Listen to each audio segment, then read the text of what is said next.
فلاں تنظیم سے مت جڑو، تو ہمارے مولویوں علماء کے خلاف کھڑے ہو جاتے ہیں اور اپنے پیر پہ کڑائی مارتے ہیں، اپنے ماں باپ کو پریشانی، امت کو پریشانیوں میں ڈالتے ہیں. من فوقکم او من تحت ارجلکم او یلبسکم شیعا ویذیق بعضکم بأس بعض انظر کیف نصرف الآیات لعلہم یفقہون. ابھی آپ ایک بہت ہی اہم موضوع پر گفتگو سن رہے تھے کہ قرآن و حدیث کو صحابہ کرام کے نقشے کی منہج اور طریقے پہ سمجھا جائے اور اسے اختیار کیا جائے.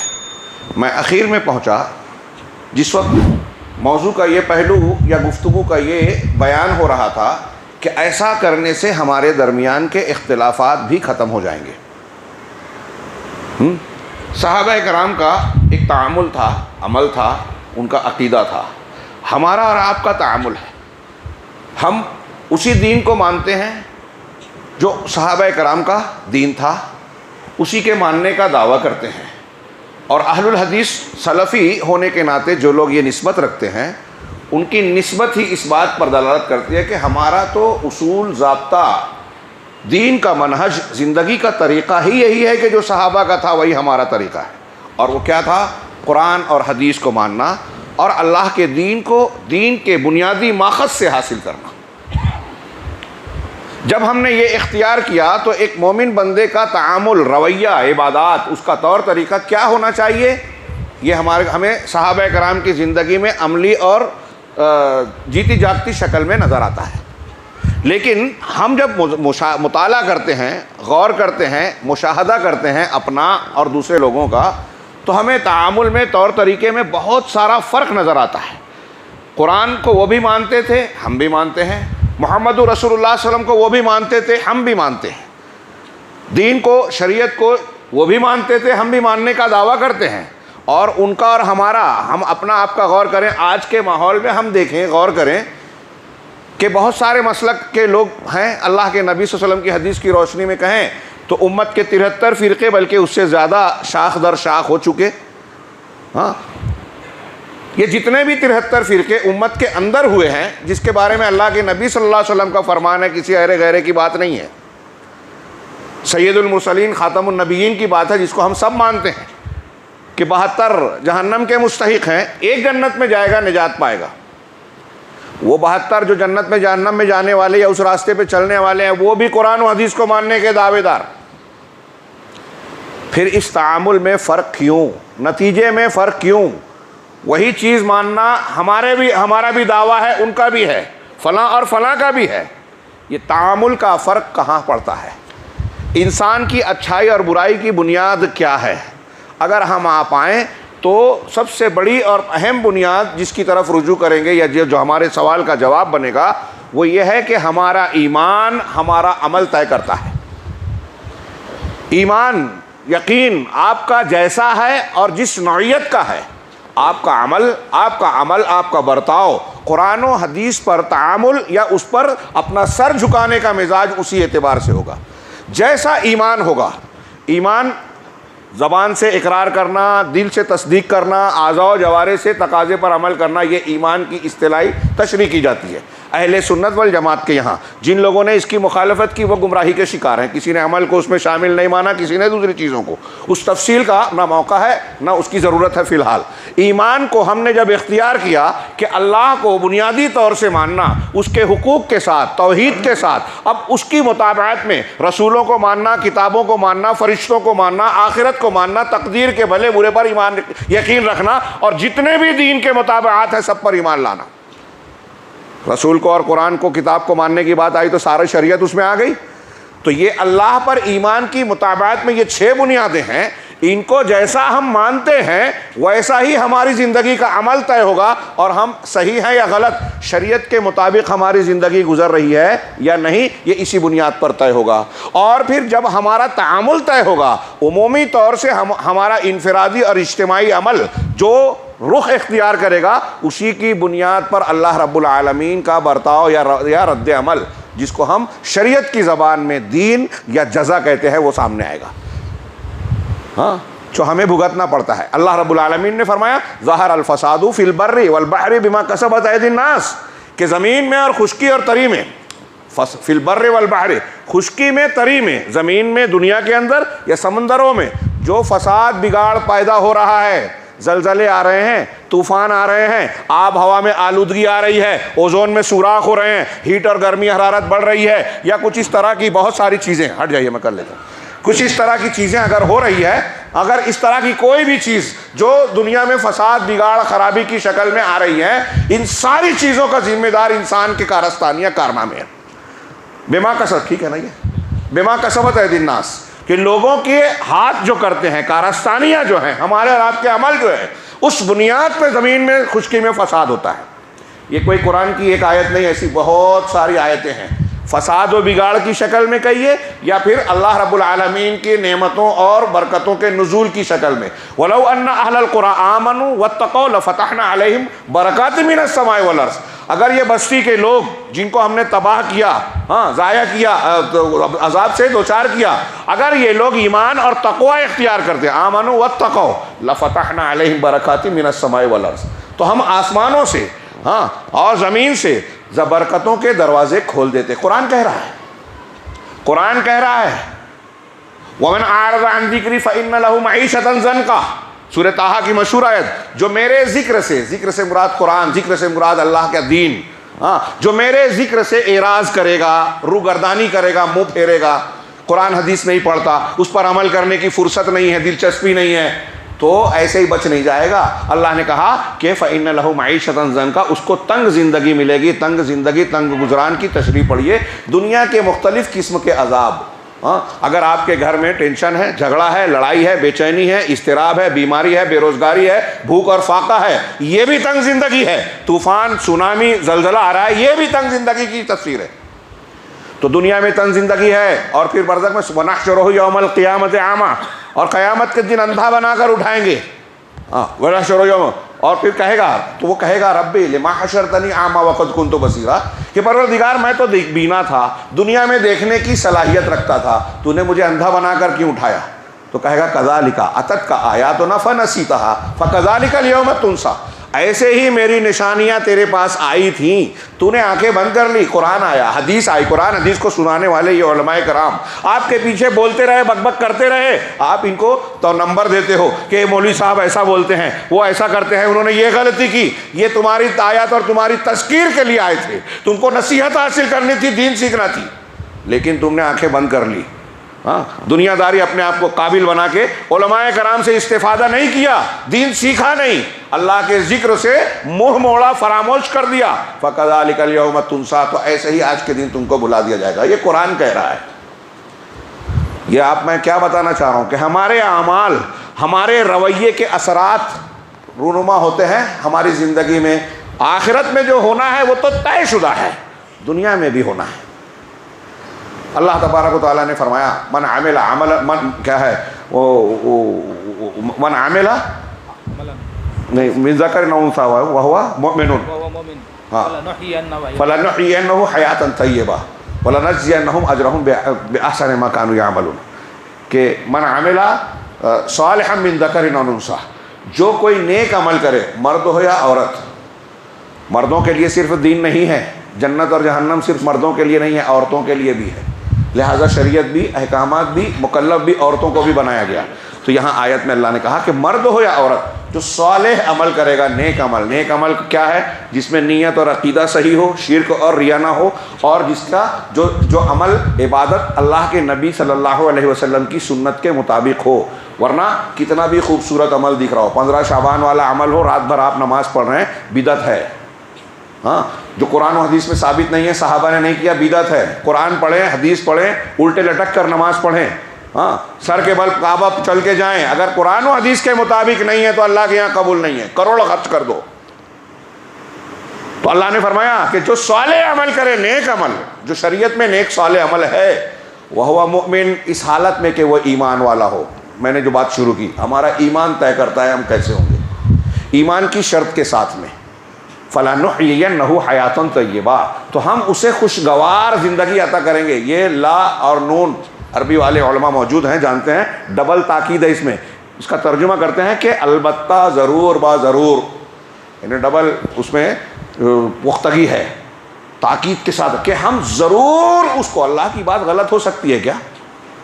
دو شرطیں ہیں ہم سے مطالبہ اللہ نے کیا، ایمان، عمل صالح۔ ہاں ہماری مائیں بہنیں اور سنیں، گھروں میں پریشانیاں ہیں، جن بھوت شیطان فلاں فلاں ہم نے ہمارے خلاف یہ کر دیا، وہ حسد کرتے ہیں، فلاں نقصان پہنچانا چاہتے ہیں، وہ جلتے ہیں، وہ ہمارے دشمن ہیں، اس کے لیے ہم کیا کیا الٹی سیدھی حرکتیں کہہ رہے ہیں۔ اللہ رب العالمین گارنٹی دے رہا ہے، دو چیزیں اختیار کیجئے، صحیح ایمان اور عمل صالح، اللہ تعالیٰ خوشگوار زندگی دے گا۔ جلنے والے جلتے رہیں، مخالفت کرنے والے کرتے رہیں، اور سازش کرنے والے ایجنڈا تیار کرتے رہیں، ہمارے پڑوس کے ہوں یا پھر اسرائیل اور امریکہ کے لوگ ہی کیوں نہ ہو، کوئی حکومت اور تنظیم ہی کیوں نہ ہو، اللہ کی گارنٹی ہے ایمان اور عمل صالح ہوگا تو حیات طیبہ، خوشگوار زندگی ملے گی۔ وَلَنُحْيِيَنَّهُ حَيَاةً فَلَنُحْيِيَنَّهُ حَيَاةً طَيِّبَةً، اور پھر آخرت میں وَلَنَجْزِيَنَّهُمْ أَجْرَهُمْ، آخرت میں بہترین اجر ملے گا۔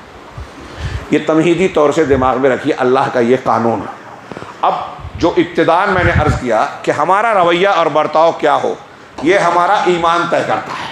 کون سا ایمان؟ جو 6 بنیادیں، ان 6 میں اصل بنیاد ہے اللہ رب العالمین پر ایمان۔ ہمارے دین کی، تمام انبیاء کے دین کی بنیاد 2 ہی چیزوں پر ہے۔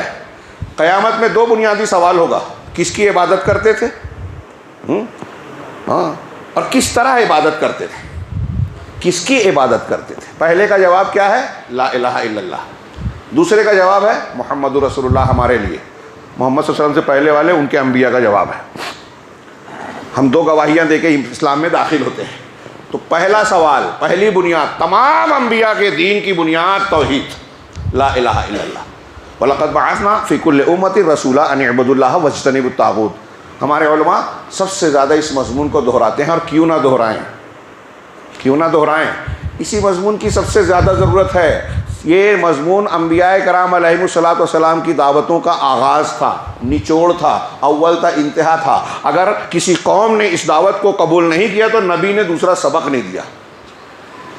یہاں یاد رکھے، ہم پڑھتے سنتے رہتے ہیں، آپ زندگی بھر نماز ایک وقت کی قضا نہ ہو، تہجد قضا نہ ہو، لیکن آپ اگر شرک اکبر کہہ رہے ہیں تو آپ کا ایک سجدہ بھی قبول نہیں ہوگا۔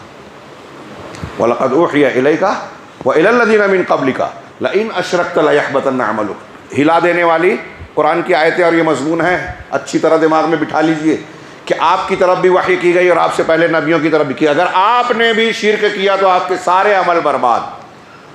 ہمارے جو بھائی بہت ساری شرکیات، بدعات، خرافات کے ساتھ دین میں محنت کر رہے ہیں، دعوت کا کام، فضائل کو پھیلانے کا، اسلام کو قائم کرنے کا، یہ تنظیم، وہ فلاں اور یہ فلاں، اور ہمارے نوجوان متاثر ہو جاتے ہیں ایسی دعوتوں سے۔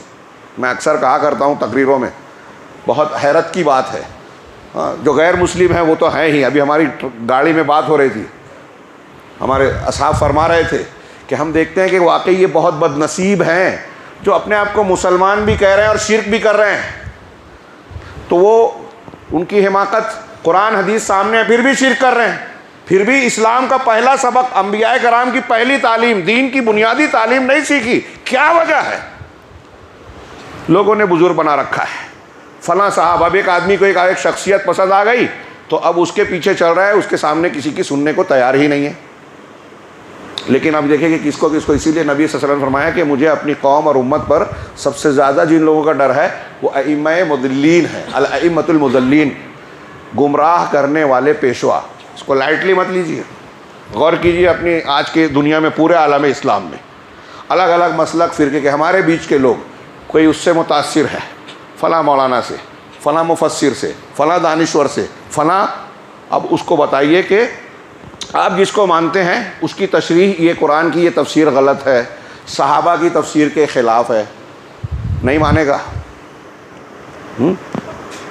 ایک جماعت پہ کام کر رہے ہیں، فضائل کی بات بتا رہے ہیں، امیر صاحب اور ان کے مسلک کے لوگ جو بتا رہے ہیں، ان کو بتائیے کہ حدیث آپ کے اس عمل کے خلاف ہے۔ کہا نہیں، ہمارے امیر صاحب، ہمارے مولوی صاحب تو الگ بتاتے ہیں۔ ابھی ہم نے بتایا جمعہ کے خطبے میں نے ذکر کیا، راستے میں جمع بین الصلاتین، بزرگ آدمی لوگ ہیں، جماعت میں نکلے ہیں، بزرگان تھے، ہم نے ظہر اثر ملا کے پڑھی ٹرین کے اندر، وہ ظہر الگ ٹائم پڑھ رہے ہیں، اثر الگ۔ تم کو بتایا جب جمع بین الصلاتین کی سنت یہ ہے، حدیث یہ ہے، کہہ رہے ہیں نہیں ہمارے امیر صاحب، ہمارے مولوی صاحب تو نہیں بتاتے۔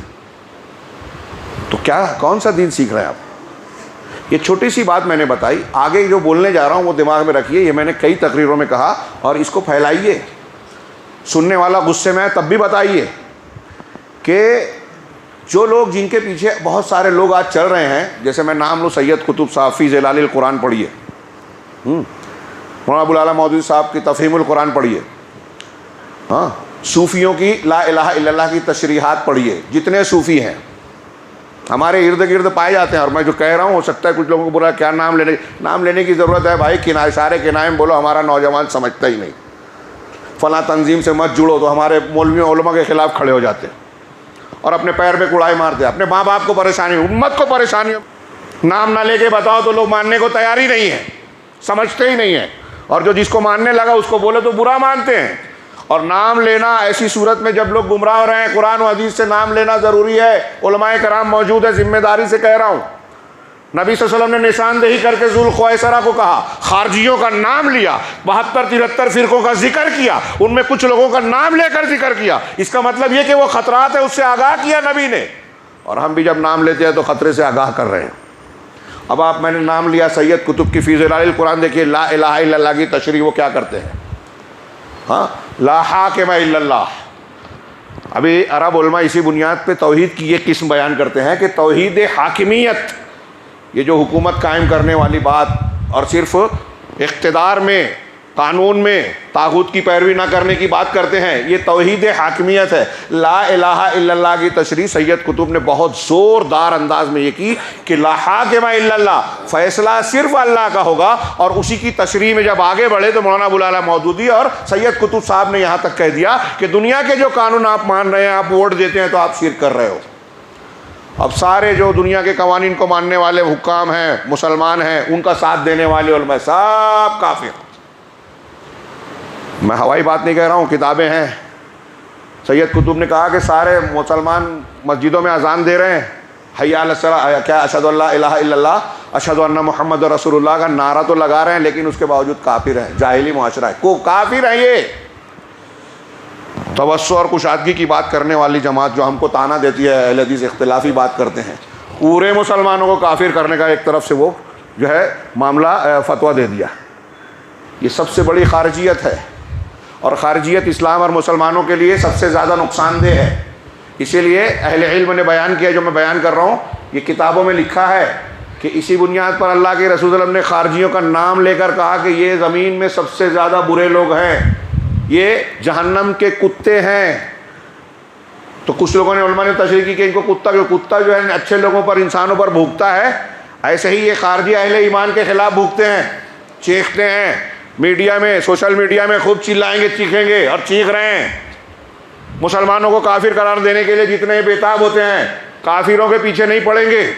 قرآن میں، بخاری کی حدیث میں ہے کہ یہ اہل اوثان کو، مشرکین کو چھوڑ دیں گے اور اہل ایمان کو، مسلمانوں کو قتل کریں گے، اور وہی کر رہے ہیں.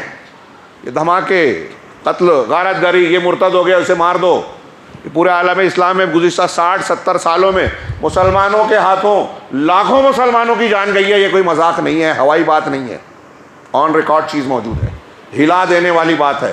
ہم اس سب چیزوں کو لائٹلی لیتے ہیں. ہمارا نوجوان کسی بھی تنظیم میں چلا جاتا ہے، اس کو سمجھایا جاتا ہے تو مانتا ہی نہیں ہے. یہ منہجیت کی تو بات موضوع پہ، یہ جو میں بتا رہا ہوں، اس تناظر میں غور کیجئے کہ یہاں جو کلمہ توحید ہے، اسلام میں داخل ہونے والا پہلا سبق ہے لا الہ الا اللہ، اس کی تشریح ہی غلط کر دی لوگوں نے، علماء نے. اب آپ ان کے پیچھے جا رہے ہو جس نے لا الہ الا اللہ کی غلط تشریح کی، تو آپ کون سا دین مان رہے ہو؟ آپ کے دین کی عمارت کیسی بنے گی؟ سیدھی سادھی ہوگی کہ دیواریں ٹیڑھی ٹاڑھی ہوگی؟ آپ کا تعامل اور عمل کیسا ہوگا؟ صوفیوں کی تشریح جو میں نے اشارہ کیا، اور یہ بات بھی میں پہلی بار نہیں کہہ رہا ہوں، جو لوگ کیسٹ وغیرہ سنتے ہیں جانتے ہیں، میں نے بار بار کہی ہے، اور اس کو دہرانے کی ضرورت ہے. میں تو علماء کرام سے مشورہ دوں گا کہ اس مضمون کو پھیلائیں، اس کی بہت شدید ضرورت ہے. بہت بڑی تعداد ہمارے مسلمانوں کی اس میں گمراہیوں کا شکار ہے اور سننے کو تیار ہی نہیں ہے. آپ بیان کریں گے تو پہلے وہ غصہ ہوں گے، حالانکہ ان کی بھلائی کی بات ہے. انہوں نے لا الہ الا اللہ کی تشریح کیا کی؟ صوفیوں نے، جو وحدت الوجودی اور حلولی عقیدے کے ماننے والے ہیں، وہ کہتے ہیں لا موجود الا اللہ. لا الہ الا اللہ کا مطلب یہ کہ اللہ کے سوا کوئی موجود ہی نہیں ہے، یعنی کائنات میں جو کچھ ہے سب میں اللہ ہی اللہ ہے. دیوبند کے مفتی صاحب نے بھی کہا کہ ہاں ایسا ہی ہے. کسی نے سوال کیا تو کہا ہندو جس مورتی کی پوجا کرتا ہے اس میں بھی اللہ ہے، تو پھر غلط کیا ہے؟ یہ میں ہوائی بات نہیں کہہ رہا ہوں. ناندیڑ کی کلپ آئی تھی، ایک اہل حدیث بچے نے سوال کیا کہ ہمارے یہاں کے مفتی صاحب یہ کہتے ہیں، دیوبند کے مفتی صاحب نے بلا کے ڈانٹا اور آخر میں یہ کہا کہ ہاں اس مورتی میں بھی اللہ ہے، نعوذ باللہ من ذالک، نعوذ باللہ من ذالک۔ یہ دیکھیے یہ لا الہ الا اللہ کی تشریح ہو رہی ہے، اور جہاں سے تشریح ہو رہی ہے بڑے لوگ ہیں، عام انسان جو ان کو بڑا سمجھتا ہے، بڑا ادارہ، بڑے عالم سمجھتا ہے، بتائیے کہ اس کو سننے کے بعد مانے گا کہ نہیں مانے گا؟ اتنے بڑے مولوی صاحب کہہ رہے ہیں کہ ہاں اس میں بھی اللہ ہے تو مانے گا، کتے میں بھی اللہ ہے مانے گا۔ ابن عربی جس کو یہ شیخ اکبر کہتے ہیں، یہ کتے بلی کو دیکھ کے کہتا تھا یا سیدی ہے میرے آقا۔ اس کے اشعار ہیں فصوص الحکم، اور کتابیں یہاں موجود ہے بازار میں، جس کے بارے میں ہمارے امام ذہبی کا کہنا ہے کہ اگر اس کی کتابوں میں کفر اور شرک نہیں ہے تو زمین میں دنیا کے اندر کفر اور شرک ہے ہی نہیں۔ مطلب یہ کہ اس کی کتابوں میں کفر اور شرک ہے۔ یہ تھوڑی تفصیل میں بیان نہیں کرنا چاہتا تھا، لیکن آ گئی اس کی اہمیت کی بنیاد پر جو میں نے تمہید اختیار کی کہ ایمان درست ہو۔ اور ہمارا یہ حال ہے کہ مسلمانوں کی بڑی تعداد ایمانیات میں ہی بھٹکی ہے، پہلے ہی سبق بگڑا ہوا ہے۔ اب آپ اگر بہت زیادہ نمازیں پڑھ رہے ہیں، ذکر و اذکار کر رہے ہیں، دعوت و تبلیغ کا کام کر رہے ہیں، اور یہ کہہ رہے ہیں کہ ہم نے عالمی کانفرنس کر لی، اتنی تعداد بنا لی، کروڑ روپیہ خرچہ کر دیا، فلاں چیز میں اتنا محنت کر لی، تو آپ مطمئن ہو جائیں تسلی جھوٹی تسلی ہے۔ سب سے پہلے بیس اور بنیاد صحیح کیجئے، اور اس بنیاد کو جب آپ صحیح کریں گے تو آپ کی زندگی کے معاملات درست ہوں گے۔ آپ کے گھر سے لے کے زمین تک کے زلزلے، طوفان، آندھی جو آ رہی ہے یہ رکیں گے، ورنہ نہیں رکیں گے۔ تو اس سلسلے میں عرض کرنا چاہتا ہوں کہ جتنی بدعت، خرافات یا گمراہیاں ہیں غلط ایمان کی وجہ سے، سب سے پہلا کام ہمارا یہ ہے کہ ہم ایمان کو درست کریں۔ اور میں آج کے اس خطاب میں یہ بیان کرنا چاہتا تھا کہ ہمارا ایمان اور اللہ تبارک و تعالیٰ کے ساتھ کی معرفت، بنیادی طور سے اللہ رب العالمین کے تعلق سے ہمارا علم اور ہماری معرفت ہماری زندگی کے تعامل کو طے کرتی ہے کہ ہم کیسے بنیں۔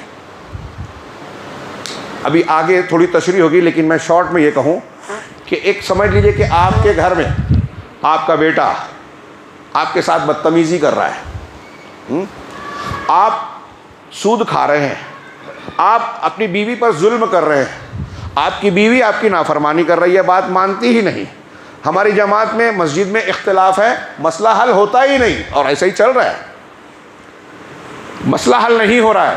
ایک چیز ہمیں نظر آ رہی ہے کہ یہ صحیح ہے، میرا اور شیخ کا اختلاف ہو گیا، ہاں یہ بھی دین جانتے ہیں، میں بھی دین جانتا ہوں، لیکن ہمارا اختلاف ختم ہی نہیں ہو رہا ہے، جھگڑا حل ہی نہیں ہو رہا ہے۔ کیوں؟ صحابہ کرام کا حل ہوتا تھا کہ نہیں؟ ہو جاتا تھا، ہمارا نہیں حل ہو رہا ہے۔ فرق کیوں ہے؟ ہمارے اوپر ظلم ہوتا ہے، ہاں ایک جگہ فساد ہوتا ہے، گجرات میں ہوا، بوسنیا چیچنیا میں ہوا، پرما میں ہوا، شام میں جاری ہے، ہاں بوڑھے بچے، کسی کی تمیز نہیں کی جا رہی ہے، قتل عام، غارت گری، بم کا ڈالنا، سب جمع زبانی جمع خرچ، لوگوں کے قانون دھرے کے دھرے ہیں، آپ چیختے چلاتے رہیں، کچھ نہیں ہوتا، اقوام متحدہ کچھ نہیں کرتا، ہاں حقوق انسانی، جانوروں کی موت پہ جو واویلا مچاتے ہیں وہ مسلمانوں کی موت پہ ترقی دیتے ہیں۔ میں تو کبھی کبھی مذاق سے کہتا ہوں ہندوستان میں مسلمان کے علاوہ سب کو مارنا منع ہے، آپ کسی پرندے کو مان لے تو نان بیلیبل جو ہے آپ کی گرفتاری ہو جائے گی، ان مسلمان کو مارے تو ترقی ملے گی۔ پوری دنیا میں یہ حال ہے، مسلمان کے جان مال عزت و آبرو سب سے سستی ہے۔ کیوں؟ غور کیا؟ صحابہ کے زمانے میں ایسا نہیں تھا، کوئی کر نہیں سکتا تھا۔ ہاں یہ بے عزتی، بے وقاری، بے حیثیتی کیوں ہے؟ اللہ رب العالمین کے توحید اور ایمان سے اس کا گہرا تعلق ہے۔ میں اکثر کہتا ہوں کہ اگر آپ اپنے ماں باپ سے بدتمیزی کر رہے ہیں نا، کوئی آدمی اپنے باپ کو غلط جواب دے رہا ہے، کوئی اپنی بیوی پر ظلم کر رہا ہے، تو یہ مان لیجئے کہ اللہ تبارک و تعالیٰ پر اس کا ایمان صحیح نہیں ہے، اللہ کے بارے میں اس کی معرفت درست نہیں ہے، اس کی توحید صحیح نہیں ہے۔ سنا آپ نے؟ اللہ کی توحید صحیح نہیں ہے اس لیے آپ باپ کی نافرمانی کر رہے ہو، اللہ تبارک و تعالیٰ کی توحید نہیں ہے اس لیے آپ اپنی بیوی کا حق مار رہے ہو، اپنی بہن کا حق مار رہے ہو، سود کھا رہے ہو، اس کا مطلب عقیدہ آپ کا درست نہیں، اللہ کا ڈر ہے ہی نہیں۔ ورنہ چوری چھپے تنہائی میں آپ ہو گئے، اکیلے ہو گئے تو نوجوان سوچے کوئی نہیں دیکھ رہا ہے، موبائل پر کچھ بھی گندی چیزیں دیکھو، نہیں ہو سکتا، توحید ہوگی نہیں ہو سکتا۔ تو ہمارے اوپر جو اثر پڑتا ہے ہماری تربیت کے سلسلے میں، ہماری اپنی شخصیت اور سماج کو تعمیر کرنے یا بگاڑنے کے سلسلے میں. اور پھر اس کے رد عمل میں جو میں نے شروع میں کہا کہ ہم پر مصیبت آ رہی ہے یا نعمتیں مل رہی ہے اللہ کی طرف سے، رحمت اور مدد مل رہی ہے، یہ ساری چیزیں طے ہونے کی بنیاد یہ ہے کہ ہم اللہ رب العالمین کو کیسے جانتے اور کیسے مانتے ہیں. دنیا سے لے کے آخرت تک ہر خیر اور برائی کی بنیاد یہی ہے میرے بھائیوں، اور یہی توحید سے جڑی ہوئی بات ہے. وہ کیسے؟ ہمارا اللہ تبارک و تعالیٰ سے معاملہ یا نیکی اور برائی کو کرنے کا جذبہ کس بنیاد پر پیدا ہوتا ہے؟ میں اگر آپ سے کہتا ہوں کہ فلاں کام مت کرو، ہاں دنیا میں سب لوگوں کو کہا جاتا ہے، قانون بنتا ہے چوری مت کرو، دوسرے کا حق نہ مارو، کوئی روک پاتا ہے؟ ہندو دھرم میں یہ ہے کہ اگر آپ فلاں گناہ کرو گے، پاپ کرو گے تو اگلے جنم میں آپ فلاں جانور بن کے پیدا ہو جاؤ گے. ہمارے مسلم نوجوان میں سے کسی کو پوچھو کہ فلاں مزے والا گناہ ہے، اگر آپ کو یہ سزا ملے کہ فلاں گناہ کرنے کے بعد آپ اگلے جنم میں بکری بن کے پیدا ہوں گے، بکرا بن کے پیدا ہوں گے، تو بولے گا کوئی بات نہیں، وہ بھی تو کھاتا پیتا ہے، اس کے بھی تو کچھ لطف و لذت کی چیزیں ہیں، کون سا ایسا عذاب ہے جس سے میں گناہ سے رک جاؤں؟ میری بات سمجھ میں آ رہے ہیں؟ ہاں کہنا کیا چاہ رہا ہوں میں کہ مطلب یہ جو سزا ہے کیا انسان کو برائی سے روکنے کے لیے کافی ہے؟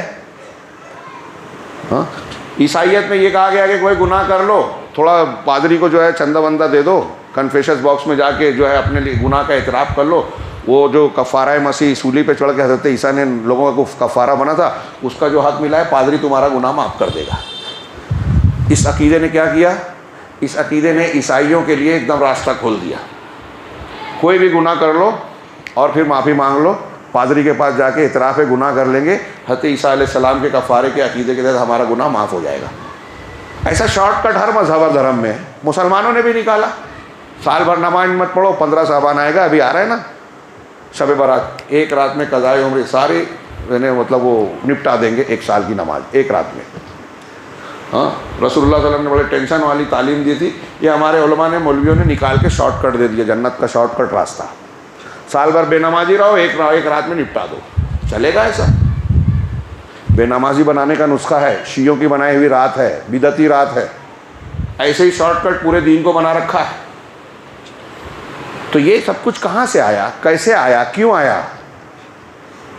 ہمارے ایمان کی جو خرابیاں ہیں نا، معرفت دین اور معرفت الہی کے تعلق سے ہماری غفلت، بے علمی، دوری، یہ ساری چیزیں نتیجہ ہے. اور یہ خرابیاں جب پیدا ہوئی تو اس کے نتیجے میں اللہ رب العالمین کی رحمت ہم سے روٹ گئی. اب دشمن ہم پر یلغار کر رہا ہے، کہیں زلزلہ آ رہا ہے، کہیں طوفان آ رہا ہے، ہم دعا مانگ رہے ہیں، بظاہر دعا قبول نہیں ہو رہی ہے. ابھی ترکی اور شام کا زلزلہ آیا ہے نا، کتنا بھیانک ہے. اموات کی تعداد کا سلسلہ اب تک بڑھ رہا ہے، ملبے سے نکل رہی ہیں لاشیں، کتنی ہو گئی، تباہی کتنی ہوئی، گھر کتنے اجڑے، کتنے بچے یتیم ہو گئے. اپنے بچوں کو وہاں رکھ کے سوچیے، آپ کا بچہ، آپ مر گئے، آپ کا بچہ یتیم ہو گیا، یتیم ہونے کے ساتھ آپ کا گھر بھی ٹوٹ گیا. یہ قرآن نے دی ہے مثال. دوسروں کے بارے میں غور کرنے سے پہلے سوچو یتیموں کے بارے میں. آپ بوڑھے ہو گئے ہو، محنت کر کے جو باغ بنایا تھا ہاں وہ موجود ہے، چھوٹے چھوٹے بچے ہیں، کام بھی نہیں کر سکتے. یہ قرآن کی مثال ہے. ہاں اچانک اللہ کی طرف سے ایک طوفان آیا، آندھی آئی، پورا درخت، پورا باغ جو ہے وہ اجڑ گیا، تباہ ہو گیا. آپ پھر سے محنت نہیں کر سکتے، بچے ابھی کام کرنے کے لائق نہیں ہیں. سوچو بچوں کا کیا ہوگا، کیا ہوگا. زلزلہ زدہ علاقے میں گھر گھر یہ کہانی آپ کو نظر آئے گی. اللہ ظلم نہیں کرتا، یہ ہم جانتے ہیں. یہ زلزلہ، یہ طوفان کیسے آتے ہیں؟ ایک مومن ایمانی نظر سے دیکھتا ہے تو کیا دیکھتا ہے؟ مجھے بات یہاں سے شروع کرنی تھی آج تقریر میں کہ ایک ایمان والے بندے کی نگاہ میں ہر چیز کا تجزیہ اور دنیا کے معاملات وہ ایمانی نگاہ سے دیکھتا ہے. سائنس کی تحقیق کیا کہہ رہی ہے، جغرافیہ والے کیا کہہ رہے ہیں، نفسیات، سیاست، سماجیات، اقتصادیات کے اصول کیا کہہ رہے ہیں، وہ سب اپنی جگہ. لیکن ان سب کے پیچھے جو ریزن ہم کہتے ہیں کہ یہ سائنسی وجہ ہے، زمین میں اتنے کلومیٹر کی اتنی چوڑی اور اتنی لمبی چوڑی ہزاروں سینکڑوں کلومیٹر کی پلیٹیں ہوتی ہے زمین کی، یہ رگڑتی ہیں تو زلزلہ آتا ہے، یہ ایسا ہوتا ہے تو زلزلہ آتا ہے، یہ ایسا ہوتا ہے تو سونامی ہوتی ہے، یہ سب سائنسی وجہ جو ہے ٹھیک ہے، ایسا ہوتا ہے۔ ہمارے پیٹ کے اندر یہ ہو گیا تو ہمارے پیٹ ہم کو پیچش ہوتی ہے، سر میں ایسا ہو گیا تو سر میں درد ہوتا ہے، آنکھ میں یہ ہو گیا تو آنکھ میں، یہ اسباب ہیں۔ ان اسباب کو بنایا کس نے؟ بیماری کو لایا کس نے؟ پلیٹیں کو رگڑا کس نے؟ توڑا کس نے؟ پہلے ٹھیک ٹھاک چل رہا تھا، ابھی کیوں بگڑ گیا؟ زلزلہ آیا تو پہلے زلزلے سے پہلے تو ٹھیک تھا نا، تو بنانے والے نے بنایا تھا، اس وقت زمین اپنے حساب سے چل رہی تھی، وہیں ہمیں اللہ کی قدرت اور نعمت سمجھ میں آتی ہے۔ ابھی ہم بیٹھے ہوئے ہیں مسجد میں آرام سے بات چیت کر رہے ہیں، سن رہے ہیں، کتنی بڑی نعمت ہے۔ اللہ رب العالمین نے کہا قرآن میں کہ ہم نے آپ زمین کو تمہارے لیے جائے قرار بنایا، ہاں مستقر بنایا۔ الم نجعل الارض کفاتا احیاء و امواتا، کہ کیا ہم نے زمین کو تمہارے لیے کافی نہیں بنایا؟ زندہ ہو یا مردہ، زندہ ہو تو زندگی کے سارے سامان مل رہے ہیں، آسانی سے ہوا موجود ہے، آکسیجن لے رہے ہیں، کھانے پینے کے سامان ہیں، لباس ہے، کپڑا ہے، رشتہ و پیوند ہے۔ اس زمین میں ایسی چیزیں ہیں جس سے ہم عمارت بنا سکتے ہیں، سواریاں بنا سکتے ہیں، اور ہر ضرورت کی چیز بنا سکتے ہیں، استعمال کر سکتے ہیں۔ وَآتَاكُم مِّن كُلِّ مَا سَأَلْتُمُوهُ، تو جس رب نے یہ ساری زمین دی تو زمین کو چلانے بنانے یا ہموار رکھنے کے لیے ماحول بنایا اسی نے کیا۔ اب اچانک اس میں حرکت ہوتی ہے اور دیکھتے ہی دیکھتے چند لمحوں میں اونچی اونچی عمارتیں زمیں بوس ہو جاتی ہیں، انسان کی بستیاں قبرستان بن جاتی ہیں، ہاں لوگ اجڑ جاتے ہیں، شہر اور بستیاں کھنڈر بن جاتی ہیں۔ کیا یہ ایسا ہی ہے؟ یہ چند لمحوں میں ہوتا ہے، آدھا منٹ، 1 منٹ، 2 منٹ کا زلزلہ لاکھوں لوگوں کو مار دیتا ہے۔ تھوڑی دیر کے لیے سوچئے کہ جو زلزلہ آیا ترکی اور شام میں، اس سے پہلے ہمارے یہاں کلاری میں اور دوسری جگہوں پہ آیا، ہاں یہ زلزلہ اگر 1 گھنٹہ رہتا، آدھا گھنٹہ رہتا تو کیا ہوتا؟ جو ذات 1 منٹ 2 منٹ لا سکتی ہے اس زلزلے کو، کیا وہ 1 گھنٹہ 2 گھنٹہ نہیں رکھ سکتی؟ ہمارا کیا بنتا سوچئے۔ سب سے پہلی چیز یہاں یہ سمجھ میں آتی ہے کہ انسان کتنے بھی دعوے کر لے ترقی کے، طاقت کے، کتنا بھی گھمنڈ اور اکڑ میں مبتلا ہو جائے، اللہ کی قدرت کے سامنے بے بس ہے۔ اور اللہ رب العالمین قادر مطلق ہے، اور ہماری دین کی بنیاد یہی ہے جو میں بیان کرنا چاہتا ہوں کہ ہماری عبودیت اللہ کو ماننا، ہماری زندگی کے عمل اور معیار کی بنیاد یہی ہے کہ ہم کس طرح اللہ کو مانتے ہیں۔ اللہ تبارک و تعالیٰ کے بہت سارے اسماء و صفات قرآن میں اسی مقصد کے تحت، یہ میں کوئی الگ الگ بات نہیں کر رہا ہوں، جڑی ہوئی باتیں ہیں۔ سورہ فاتحہ سے شروع کریں۔ نماز کے لیے جب ہم شروعات کرتے ہیں اور قرآن کا آغاز کرتے ہیں تو اس میں سرسری طور سے بہت سارے اسباق میں سے ہمارے موضوع سے متعلق بات میں جوڑ کے بیان کروں۔ اللہ تعالیٰ نے فرمایا الحمدللہ رب العالمین،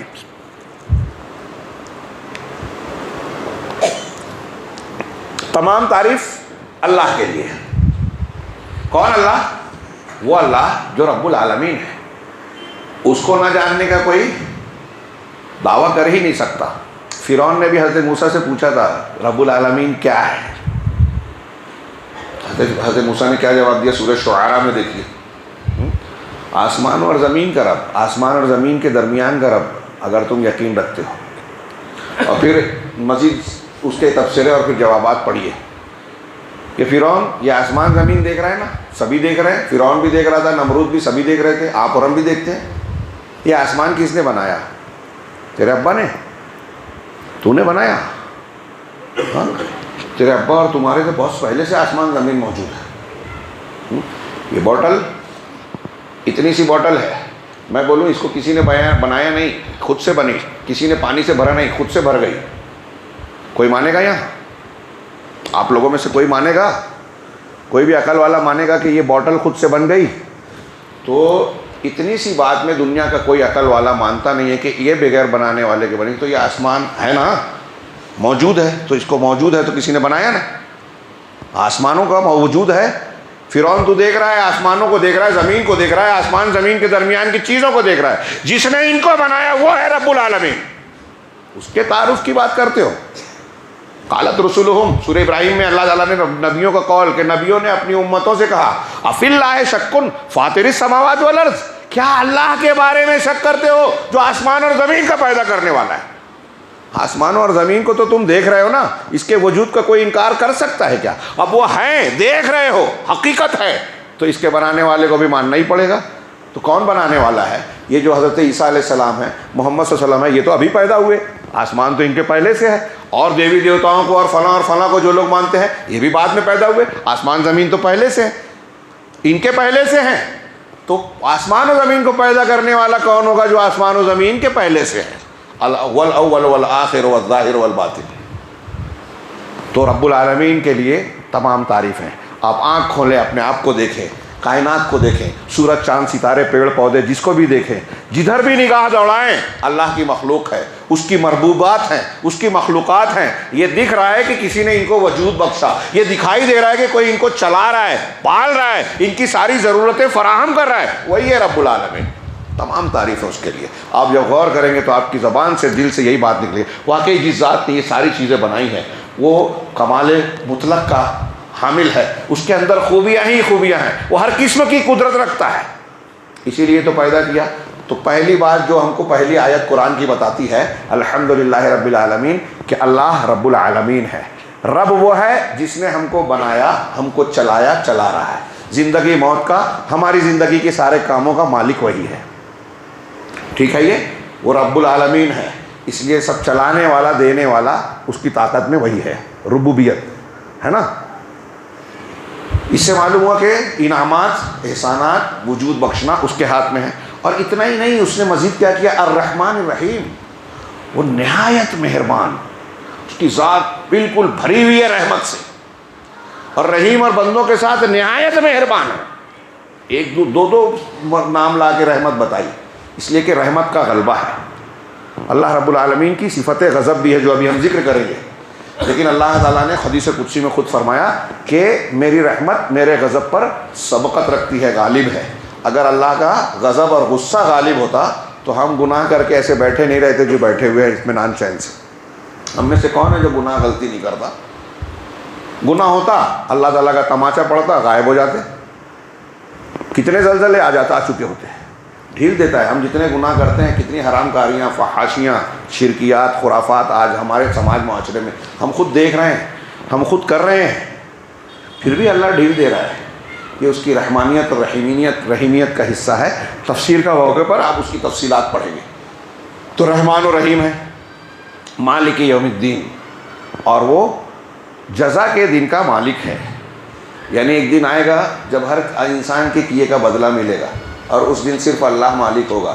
وہ دن جب اللہ تعالیٰ نے کہا کہ پوری زمین اللہ کی مٹھی میں ہوگی اور ساتوں آسمان اللہ کے دائنے ہاتھ میں لپٹے ہوں گے۔ والارض جميعا قبضته يوم القیامہ والسماوات مطویات بیمینہ۔ بخاری مسلم میں ہے کہ اللہ تعالیٰ اس طرح آسمانوں اور زمین کو لپیٹ کر کہے گا، انا الملک این ملوک الارض، میں ہوں اصلی بادشاہ، زمین کے بادشاہ کہاں ہیں؟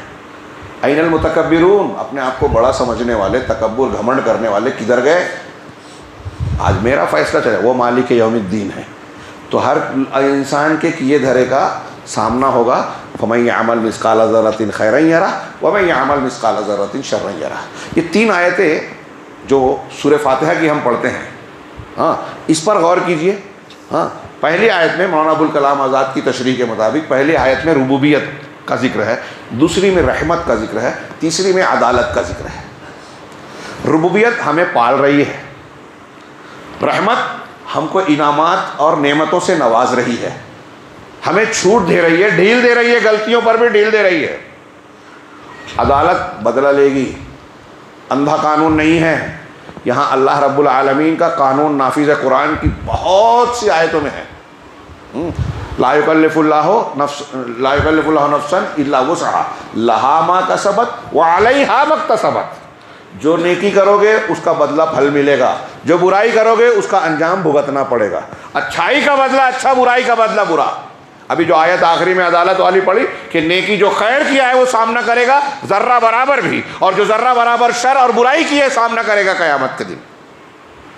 یہ اللہ کا انصاف ہے، دنیا کے اندر اللہ کا یہ قانون چل رہا ہے۔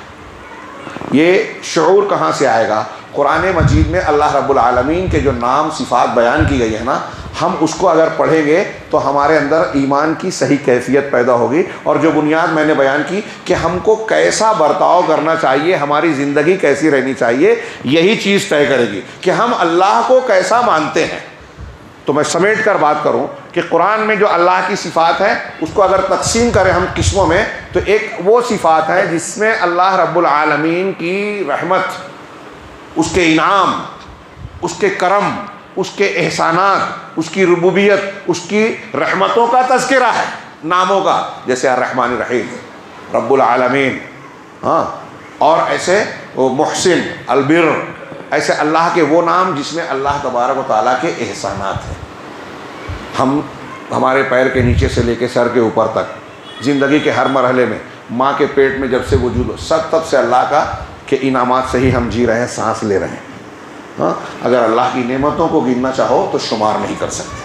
اللہ کے ان ناموں اور ان صفات کا جب ہم کو علم حاصل ہوگا، اگر ہم صحیح ڈھنگ سے قرآن پڑھیں، ہاں، میں اپنے بچوں، نوجوانوں اور ماؤں بہنوں سے بھی گزارش کروں گا کہ قرآن کو اب اس طرح پڑھیں کہ اللہ کے ناموں کا جو مطلب ہو رہا ہے، جیسے مثال کے طور پہ الرحمن الرحیم ہی ہے کہ اللہ کی رحمت ہم پر کیا کیا ہے، وہ محسن ہے، ہم پر کیسے احسانات کیے، اس نے کیسے انعامات کیے۔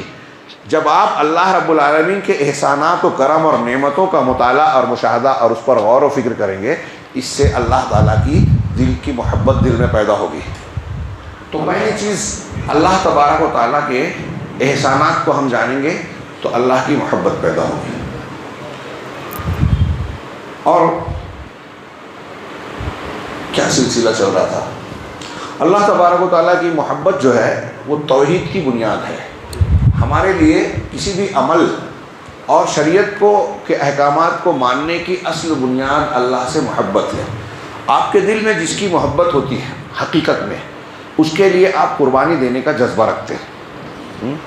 یہ لذت آشنائی، صحابہ کرام کو جب اللہ سے محبت ہوئی تو کیسی کیسی قربانیاں دی۔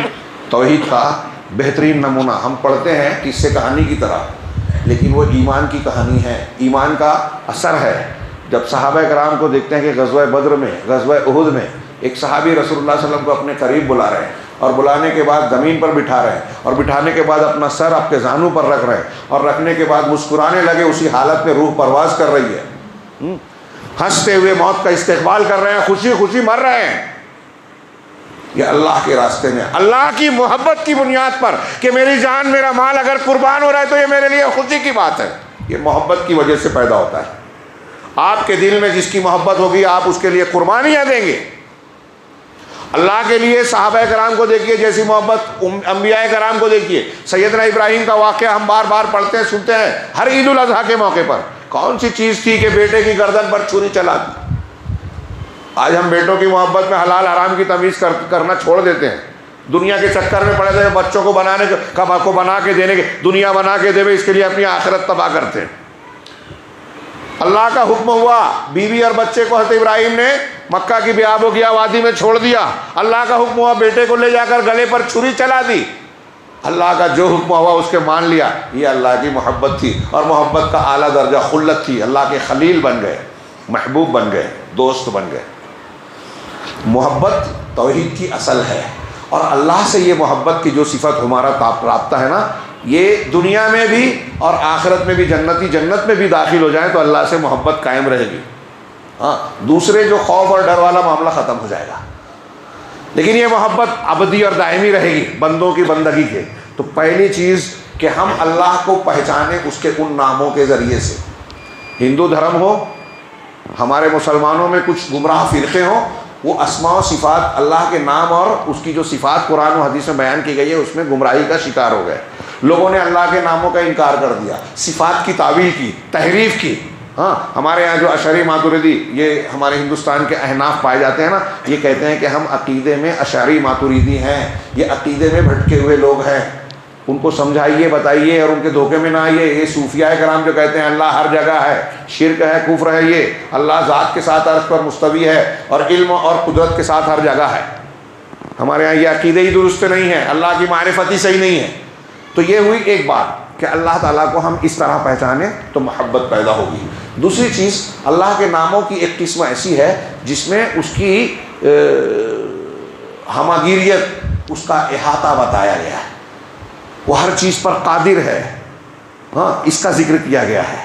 جیسے اللہ سمیع ہے، ہر چیز، ہر آواز کو سن رہا ہے. آپ کتنی بھی چٹان کے اندر چلے جائیں، چادر کے اندر، چٹان کے اندر، آپ کی ہر آواز، چونٹی کی چال کی آواز کو، حضرت عبداللہ ابن مسعود کہتے ہیں کہ یہ آسمان 500 سال کے فاصلے پر، پہلے آسمان سے دوسرا آسمان 500 سال کے فاصلے پر، ہر آسمان 500 سال کے فاصلے پر، 7ویں آسمان سے کرسی 500 سال کے فاصلے پر، کرسی سے عرش 500 سال کے فاصلے پر. رب کریم اللہ تبارک تعالیٰ اس کے اوپر عرش پر جو ہے وہ مستوی ہے، اور ہماری حرکتوں اور چالوں اور آوازوں کو سن رہا ہے، دیکھ رہا ہے. چوٹی کی چال ہم نہیں سنتے، وہ سن رہا ہے. ہر آواز کو سننے والا. غور کیجئے بستر پہ جا کے، آج ہماری عقل کا، یہاں 4 لوگ اکٹھا بولنے لگے تو سنائی نہیں دے گا. ابھی شیخ کھڑے ہو کر یہ مائک سے درست کر رہے تھے، مجھے ڈسٹرب محسوس ہونے لگا. آپ نے بیچ میں روکا، مجھے لگا کہ میں کیا کہہ رہا تھا، بھول گیا، سلسلہ کلام میں متاثر ہو گیا. یہ بندے ہیں، ہم ناقص ہیں. دنیا کا کوئی انسان، کوئی مخلوق، کوئی ایک وقت میں 2 3 4 آوازیں نہیں سن سکتی. رب کریم کی شان وہ ہے کہ دنیا کی کائنات کا ہر انسان، ہر جانور، ہر چیز بولے، سب کی آواز ہی نہیں سنے گا، نیت کو بھی جانے گا کہ آپ کس نیت سے دعا کر رہے ہو، وہ کس نیت سے دعا کر رہا ہے. تو اللہ سننے والا ہے، دیکھنے والا ہے، ہر چیز پر قدرت رکھتا ہے، ذو انتقام ہے، انتقام لینے والا ہے. غضب اس کی صفت ہے، وہ لعنت بھی کرتا ہے، اختیاری عمل، مکر بھی کرتا ہے. جو مکر کرتے ہیں ان کے جواب میں اس کی یعنی جوابی صفت ہے، اختیاری فعلی صفت ہے. ہاں تو جو گناہ کا کام کرتا ہے اس کو پکڑتا ہے، اور جو نیکی کا کام کرتا ہے اس کو نوازتا ہے، معاف کرتا ہے. وہ عفو ہے، غفور ہے، غفار ہے، قابل التوب ہے. جب اللہ تعالیٰ کی ان صفات کو آدمی پر سنے گا تو اس سے امید پیدا ہوگی کہ وہ نیکی کا بدلہ دینے والا ہے، انعام دینے والا ہے، معاف کرنے والا ہے. اس سے رجا اور امید پیدا ہوگی. اور جب یہ پیدا ہوگا دماغ میں کہ اللہ تعالیٰ برائی پر پکڑ کرنے والا ہے، ہاں برائی پر عذاب دینے والا ہے، اور فلاں کام کرنے پر اللہ گرفت کر سکتا ہے، اس کا عذاب بہت شدید ہے، وہ القہار ہے، ساری کائنات پر تسلط رکھتا ہے. یہ ساری چیزیں جب انسان کے دماغ میں پیدا ہوگی تو وہ اللہ کا ڈر پیدا ہوگا، اس کے دل میں خوف پیدا ہوگا. ہاں اب یہ 3 چیزیں میں نے بیان کی اللہ کے ناموں کی 3 قسموں کے تناظر میں، کہ ایک قسم سے ہمارے دل میں بندوں کو، اگر ہم نے اللہ کو صحیح ڈھنگ سے پہچانا، رحمان ہے، رحیم ہے، محسن ہے، ہاں تو اس سے ہمارے دل میں اللہ کی محبت پیدا ہوگی، نیکی کے کرنے کا، قربانیوں کو دینے کا جذبہ. اور اللہ کی کو ہم جب پہچانیں گے، سب سے بڑا احسان کائنات میں اللہ سے بڑھ کر کسی کا کوئی احسان ہے ہی نہیں. ہاں لہذا یہ سر کسی اور کے سامنے جھکے نہیں، کسی اور کا شکر ادا نہیں کرے گا. شکر کرے گا اللہ کی مطابقت میں، ماں باپ کی اطاعت کریں گے اللہ کے حکم کی وجہ سے، رسول کو رسول کا درجہ دیں گے اللہ کے حکم کے مطابق، فلاں اور فلاں کو مقام دیں گے اللہ کے مطابق. اگر کسی کی محبت اللہ کی محبت سے ٹکرا جائے تو مخلوق کی محبت ہمارے پیروں تلے، وہ باپ ہو، بیٹا ہو، ماں ہو، بھائی ہو. ہاں صحابہ کرام نے کہا، بعض صحابی نے کہا اپنی والدہ سے، کہا کہ محمد کا ساتھ چھوڑ دو، ایمان چھوڑ کے کافر بن جاؤ. تو انہوں نے کہا کہ امی جان یہ صحیح ہے کہ میں تم سے بہت محبت کرتا ہوں، ہاں لیکن یاد رکھیے کہ تمہاری جیسی 100 مائیں بھی قربان ہو جائے تو گوارا ہے، لیکن محمد الرسول اللہ صلی اللہ علیہ وسلم کا ساتھ اور اللہ کا دین ہم نہیں چھوڑ سکتے. یہ کہاں سے یہ آئی یہ جذبہ؟ ہاں غزوہ بدر میں ہم کہانی کی طرح پڑھتے ہیں، جو جوشیلے اور جذباتی انداز میں سناتے ہیں کہ عمر فاروق نے اپنے سگے ماموں کو قتل کیا، کافروں کی طرف سے آئے تھے. ابو عبیدہ بن جراح رضی اللہ تعالیٰ عنہ نے اپنے سگے باپ کی گردن مار دی. یہ بولنا آسان ہے، ابو عبیدہ بن جراح کی جگہ اپنے آپ کو رکھیے. ہاں ہم اپنے بیٹے اور اپنے باپ کے لیے ان کی غلط فرمائشوں کو، ان کی غلط خواہشات کو، شوق کو پورا کرنے کے لیے بڑے پریشان رہتے ہیں. بیوی اور گھر کی عورتیں ضد کرتی ہیں، مشرکانہ اور غلط قسم کی رسموں کا شادی بیاہ ہم وہ چھوڑ نہیں پا رہے ہیں. بتائیے اللہ سے زیادہ محبت ہے یا گھر والوں سے زیادہ محبت ہے؟ ان کے ارمان پورا کرنا یا شریعت کے تقاضے کو پورا کرنا؟ جب اللہ کی صحیح محبت غالب ہوگی تو یہ محبتیں بندہ ٹھکرائے گا کہ نہیں، اللہ کی محبت مجھے اس کی اجازت نہیں دیتی کہ اس کے مقابلے میں بیوی سے، بچے سے، باپ سے، فلاں رشتہ دار سے زیادہ محبت کروں. ناممکن. تو یہ محبت انسان کا تعامل طے کرے گی. پھر جو ہے امید، یہ اللہ سے محبت، اللہ سے امید، اللہ تعالیٰ کا خوف. اللہ کا ڈر ہوگا، امید ہوگی تو آدمی نیکیاں کر کے نیکیاں پہلے کرے گا۔ امید کا یہ مطلب نہیں ہے کہ آپ گھر میں بیٹھے رہے، اپنا نام مسلمان رکھ لیا، کبھی کبھی مسجد میں آ گئے، کچھ نیکیاں کر لی اور بس امید لگائے بیٹھے، کہہ رہے میں تو مسلمان ہوں، اللہ بہت غفور الرحیم ہے، کشادہ ہے، معاف کر دے گا۔ یہ امید نہیں ہے، یہ تمنائے خام ہے۔ امید یہ ہے کہ آپ نیکیاں کرنے کے بعد یہ امید رکھو کہ اللہ اجر و ثواب دے گا۔ امید یہ ہے کہ گناہ ہو جانے کے بعد آپ توبہ کرو اور یہ امید رکھو کہ اللہ تبارک تعالیٰ سے میں توبہ کروں گا، معاف کرے گا۔ بیٹھے بیٹھے کچھ نہ کرو اور امید رکھو، یہ امید نہیں ہے۔ یہ منافق کی پہچان ہے، حسن بصری اور دوسرے علماء نے بیان کیا۔ تیسری چیز خوف، اور یہ اہم، یہ اس خطاب میں آج میں بیان کروں، اللہ تعالیٰ کا خوف، اللہ تبارک و تعالیٰ کی عظمت، اس کی کبریائی، اس کا جلال، اس کا تسلط، اس کا قہر کہ پورے کائنات پر اسی کا تسلط ہے، اختیار ہے، اس کی مشیت کے بغیر ایک پتا بھی نہیں ہلتا۔ یہ ہمارا عقیدہ ہونا چاہیے۔ اور اللہ کے وہ نام جس میں عظمت ہے، کبریائی ہے، غضب اور ناپسندیدگی کی صفات ہے، اللہ کے عدل و انصاف کا ذکر ہے کہ اللہ تعالیٰ انصاف کرتا ہے۔ اگر یہ آدمی اور بندہ صحیح ڈھنگ سے سمجھ لے تو ظلم نہیں کر سکتا، گناہ نہیں کر سکتا، اور گناہ ہو جائے بشری انسانی تقاضے کی بنیاد پہ تو گناہ پر قائم نہیں رہے گا، توبہ کرے گا۔ ہم قصے کا واقعات پڑھتے ہیں صحیح حدیثوں میں، 99 قتل کرنے والا سچی توبہ کرے، 100 قتل کر دیا، اللہ نے اسے معاف کیا۔ ایک آدمی نے کبھی نیکی نہیں کی تھی، اپنے بیٹوں سے کہا کہ مجھے جلا دینا، میری آدھی رات جو ہے پانی میں بہانا، آدھی ہوا میں اڑانا۔ ایسا ہی کیا گیا، اللہ نے زندہ کیا اس کو۔ پوچھا ایسا کیوں کیا؟ کہا تیرے ڈر کی وجہ سے، مخافتی کا من خشیتی کا، دونوں لفظ حدیث میں، اس ڈر کی وجہ سے اللہ نے معاف کر دیا۔ اللہ کا یہ ڈر توحید کی کا تقاضا اور نیکی ہے۔ آدمی سچی توبہ کرتا ہے اس ڈر کی وجہ سے۔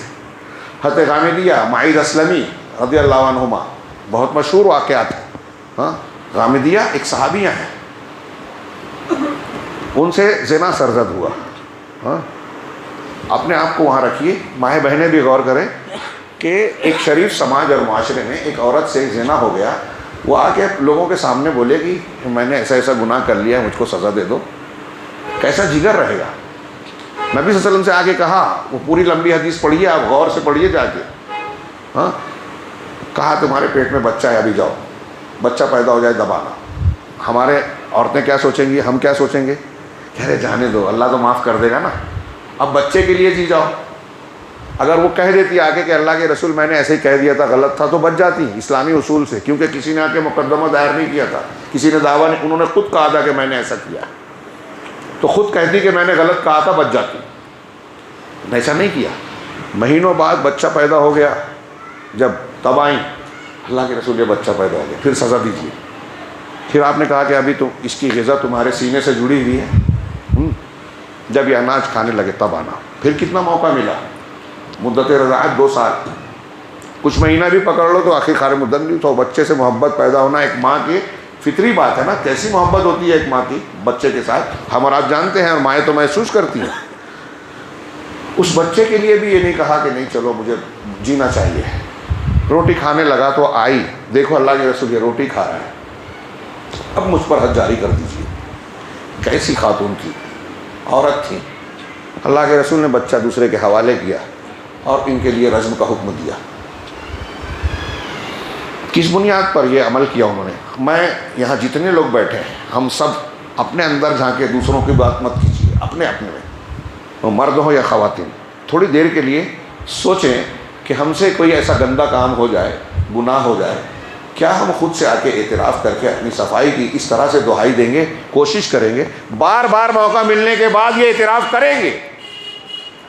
لیکن حضرت معیذ نے کیا، حضرت غامدیہ نے کیا، اور ایسے اور بھی صحابہ ہیں۔ کیوں کیا؟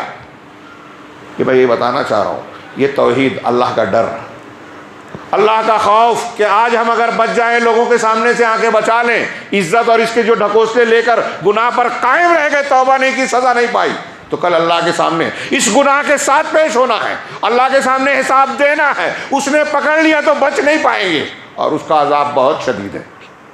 دنیا کے تو یوں بھی مرنا ہی ہے، یہاں تو اونچ نیچ آنا ہی ہے، یہاں کی کوئی بھی تکلیف گوارا ہے، چل جائے گی، ایک دفعہ کی ہے، وہاں تو جہنم میں ایسا ہے کہ آدمی موت کو پکارے گا، موت نہیں آئے گی. ڈامر سے زیادہ، تارکول سے زیادہ کالی آگ ہے، اوپر نیچے دائیں بائیں آگے پیچھے، اندر تک دلوں تک گھستی ہوئی آگ ہوگی. رب کا یہ غضب ہے، اس سے کیسے بچ پاؤں گا؟ یہ اللہ کا خوف جب دل میں پیدا ہوگا تو اللہ تبارک و تعالیٰ کی یہ عبودیت، ہاں اللہ کی یہ عظمت کہاں سے پیدا ہو. میرے بھائیوں، پڑھیے قرآن و حدیث. ابھی میں نے بتایا اللہ عظیم ہے. کیسا عظیم ہے؟ ہم دنیا کے لوگوں کو دیکھ کر بہت سارے لوگ شرکیات کر رہے ہیں، وہ بہت بڑا شخص ہے، ہاں وہ تو ایسا ہے، وہ تو ویسا ہے. میں اکثر، شاید میری کوئی تقریر ابھی اس ذکر سے خالی نہیں جاتی. اس کی وجہ یہ کہ ہندوستان پاکستان میں جو تصوف کا، شخصیت پرستی کا غلبہ ہے، اس کی ایک بہت بڑی وجہ ہے کہ یہاں دعوت و تبلیغ اور دین کی اشاعت کے نام پر بزرگوں کے جھوٹے سچے واقعات اور حکایات بیان کی جاتی ہیں. شرک کی دکانیں چلانے کے لیے بزرگوں کے سچے جھوٹے واقعات بتاتے ہیں. چشتی، قادری، نقشبندی، الگ الگ سلسلے ہیں، تو اپنے اپنے سلسلے کے مشائخ اور بانیوں کے بارے میں اتنے زیادہ بڑھا چڑھا کر واقعات بیان کیے جاتے ہیں کہ لوگوں کے ذہن و دماغ پر چھا جائے کہ دیکھیے ہمارے بے شیخ تو اتنے بڑے آدمی تھے، یہاں تک کہ ان کے دماغ و ذہن و دماغ میں اللہ تعالیٰ کی شان اور کبریائی ہٹ جاتی ہے، اپنے بزرگوں کی شان اور عظمت آ جاتی ہے کہ فلاں بزرگ کا دامن تھام لے کے سارا مسئلہ حل. وہ زندگی دے سکتے ہیں، وہ مار سکتے ہیں، وہ ہوا میں اڑ سکتے ہیں، پانی پہ چل سکتے ہیں. اللہ کی جو صفات ہے ان کے بزرگوں کے اندر ڈال دی کہ وہ گھسیٹ کر، آپ کچھ بھی گناہ کر لو، فلاں سلسلے سے جڑ جائے، آپ کو گھسیٹ کر جنت میں لے جائیں گے. سارے گناہ اللہ سے لڑ کر معاف کر لیں گے. نعوذ باللہ من ذالک، نعوذ باللہ من ذالک. یہ ہندوستان پاکستان میں عام مزاج دیا گیا ہے، اور ایسی شرک کی دکانیں مزارات، مشاہد، قبوں جبوں کے ساتھ چل رہی ہیں. ہاں کتنے دکانیں چل رہی ہیں اور لڑ رہے ہیں لوگ. ہمارے یہاں لوگ دعوت و تبلیغ، فضائل اور یہ سب بیان کرنے، کرامات کو بیان کرنے میں اتنا غلو، اور ایسا لگتا ہے پورا دین اسی میں جھونک دیا. کمپٹیشن چلتا ہے، ہاں کہ یہ فرقے اور یہ گروہ والے، وہ اشرفی ہیں، وہ رضوی ہیں، وہ فلانے ہیں، وہ ڈماکے ہیں، تو وہ اپنے بزرگوں کی شان اور عظمت بڑائی بیان کریں گے، پلٹ کر یہ اپنے بزرگوں کی بیان کریں گے، جیسے کمپٹیشن چل رہا ہے. کیا یہ دین ہے؟ کیا یہ دین کی دعوت ہے؟ پورے دین میں ہاں کرامات اپنی جگہ، اس کے اصول ضابطے ہیں، معجزات اپنی جگہ، اس کے اصول ضابطے ہیں. ہم مانتے ہیں اہل سنت والجماعت، اور یہ بات مان لیں کہ قرآن و حدیث سے جس کا ثبوت ہے اس کو مانتے ہیں. اور کرامات اور معجزات کے بارے میں ہمارا یہ عقیدہ ہے کہ نبی اور ولی کے اختیار میں نہیں ہوتی، اللہ کی مشیت اور اختیار میں ہوتا ہے یہ کام. اللہ جب چاہتا ہے، جس بندے کے ہاتھ پر چاہتا ہے، خرق عادت جس کو ہم کرامت یا معجزہ کہتے ہیں، اس کا ظہور فرماتا ہے. یہ اللہ کی طاقت ہے. حضرت عیسیٰ کی طاقت نہیں تھی کہ مردے کو زندہ کر دے. محمد رسول اللہ صلی اللہ علیہ وسلم کی طاقت نہیں تھی کہ ایک رات میں معراج کا سفر کریں. اسی لیے اللہ نے کہا سبحان الذی اسریٰ، پاک ہے وہ ذات جو اپنے بندے کو لے گئے. اسریٰ بعبدہ، اللہ کے رسول عبد نہیں گئے، اللہ لے گیا، وہ پاک ہے. اللہ لے گیا، اللہ کی طاقت اور قدرت تھی. تو معجزات، کرامات اللہ کی طاقت اور مشیت سے رونما ہوتے ہیں، ان لوگوں کی نہیں. ہم کو یہاں ہندوستان پاکستان میں جب معجزات یا کرامتوں کا ذکر ہوتا ہے، پہلی بات تو وہ صحیح ہے غلط یہ ایک کنارے، عجیب عجیب الٹی سیدھی قرآن حدیث سے ٹکرانے والی. ارے ایسے بزرگ ہے، کل یہاں میں مر جاؤں گا اور دوسرے دن مر گئے. قرآن کہتا ہے کوئی نفس نہیں جانتا کل کیا کہاں کل کیا کمائے گا، کوئی نفس نہیں جانتا کہ وہ کس زمین پر مرے گا. وما تدری نفس بأی ارض تموت وما تدری نفس ماذا تکسب غدا وما تدری نفس بأی ارض تموت. سورہ لقمان کی آخری آیت ہے، اور صحیح بخاری میں حدیث ہے، اللہ کے رسول صلی اللہ علیہ وسلم نے فرمایا کہ 5 چیزیں غیب کی کنجیاں ہیں جسے اللہ کے سوا کوئی نہیں جانتا. غیب کی کنجیاں ہیں، کنجیاں نہیں جانتا اللہ کے سوا کوئی، تو پھر جو اندر کنجی کے اندر خزانہ ہے اس کو کون جانے گا. وہ 5 چیزیں غیب کی کنجیاں کیا ہیں؟ قرآن کی یہ آخری آیت پڑھی، سورہ لقمان کی آخری آیت، اور اس میں یہ 2 چیزیں ہیں. آپ تبلیغی نصاب اٹھا کے دیکھیے، اس میں واقعات ہیں کہ فلاں بزرگ نے کہا کہ کل میں یہاں مر جاؤں گا، اور مر گئے. ہمارے ایک شہر میں گئے تھے، مجھ سے کچھ لوگوں نے سوال جواب میں کافی اصرار کیا کہ تبلیغی نصاب کے بارے میں. میں نے کہا بہت ساری باتیں غلط ہیں، مثالیں میں نے بیان کی 1-2. تھوڑی دیر میں وہ ایک مولوی صاحب کو لے آئے، کہا کہ آپ نے ایسا کہا. میں نے کہا ہاں کہا. کیوں کہا ہے ایسا؟ دیکھیے ہم سیدھے سادے لوگ ہیں، فضائل پہ عمل کرتے ہیں. میں نے کہا کہ ہم بھی سیدھے ہی سادے ہیں، توحید کی تعلیم دیتے ہیں، سنت کی تعلیم دیتے ہیں، لیکن جب توحید کی تعلیم دیتے ہیں تو شرک کا رد کرنا پڑتا ہے جیسے نبیوں نے کیا، اور جب سنت کی تعلیم دیتے ہیں تو بدعت کا رد کرنا پڑتا ہے. تو نے کہا کہ ٹھیک ہے تبلیغی جماعت نصاب میں بتائیے کہ ایک بات کوئی غلط ہو. قرآن، میں نے کہا قرآن حدیث کے خلاف ہے. کہا ایک بات بتائیے. تو میں نے یہی واقعہ بتایا کہ بھائی اس میں ایسا لکھا ہوا ہے کہ فلاں بزرگ نے کہا کہ میں یہاں مر جاؤں گا، دوسرے دن وہیں مر گئے. کل میں یہاں مروں گا اور وہیں مرے، دوسرے دن جیسا بتایا تھا ویسے ہی ہوا. اب قرآن کی آیت یہ کہتی ہے اور آپ کے بزرگ یہ کہتے ہیں، تو آپ کس کو غلط اور کس کو صحیح کہو گے؟ تو کچھ دیر تک تو انہوں نے جواب ہی نہیں دیا. ہمارے ساتھ جاوید سر میرے ساتھی موجود ہے، یہ بھی تھے. انہوں نے بار بار سوال کیا کہ بھائی مولانا نے آپ سے سوال کیا ہے کہ وہ صحیح ہے یا قرآن، تو کون آپ جواب نہیں دے رہے ہو؟ تو کافی دیر کے بعد انہوں نے یہ کہا کہ وہ جو واقعہ بیان کیا گیا ہے تبلیغی نصاب میں فضائل اعمال میں، وہ دراصل صوفیوں کے حساب سے. تو ہمارے جاوید سر نے برجستہ کہا اچھا، اس کا مطلب یہ کہ صوفیوں کے حساب سے قرآن غلط ہے. قرآن کہہ رہا ہے کہ کوئی نفس نہیں جانتا کل کیا کمائے گا، کوئی نفس نہیں جانتا، کوئی ہستی نہیں جانتی کہ کس زمین پہ مرے گی. تو ان کے حساب سے قرآن غلط ہو گیا، ان کی بات اگر صحیح ہوئی تو قرآن کی غلط ہو گئی نا. تو انہوں نے اس کا جواب ہی نہیں دیا. کہاں سے یہ بات آئی؟ اللہ رب العالمین کی شان، اس کی عظمت، اس کی کبریائی کی بجائے لوگ بزرگوں کی شان، ان کی عظمت، ان کی کبریائی اس طرح بیان کرنے میں لگ گئے کہ اللہ تعالیٰ، انبیاء کرام اللہ کی عظمت و کبریائی بیان کرتے تھے، یہ بزرگوں کی بیان کر رہے ہیں. نبی صلی اللہ علیہ وسلم کو، انبیاء کو آپ دیکھیے، اللہ کے نبی صلی اللہ علیہ وسلم کی حدیثیں اٹھائیے، آپ دیکھیے کہ آپ کے سامنے آ کر کوئی شخص آپ کی تعریف کرنے لگا، فوراً روک دیا کہ اللہ کے رسول آپ ہمارے سب سے بہتر انسان ہیں، آپ ہمارے سید ہیں، آپ فلاں ہیں. فوراً روکا اور کہا کہ میں اس بات کو پسند نہیں کرتا، انی لا احب ان ترفعونی فوق منزلتی التی انزلنی اللہ بہا او کما قال، کہ میں اس بات کو پسند، نبی صلی اللہ علیہ وسلم فرما رہے ہیں کہ میں اس بات کو پسند نہیں کرتا کہ تم مجھے میرے اس مقام سے اونچا اٹھاؤ جس پر اللہ نے مجھے رکھا ہے، جس پر اللہ نے مجھے رکھا ہے اس سے مجھے اوپر اٹھاؤ. میں اس بات کو پسند نہیں کرتا. ہاں، جو تم کہتے تھے وہی کہو، شیطان تم کو بہکانا دے. لا یستدرینکم لا یستہوینکم، دونوں لفظ ہیں الشیطان. شیطان تم کو بہکانا دے گے، جو کہتے تھے پہلے وہی کہو، مجھ کو حد سے نہ بڑھاؤ. یا نبی کہہ رہے ہیں کہ مجھ کو حد سے نہ بڑھاؤ.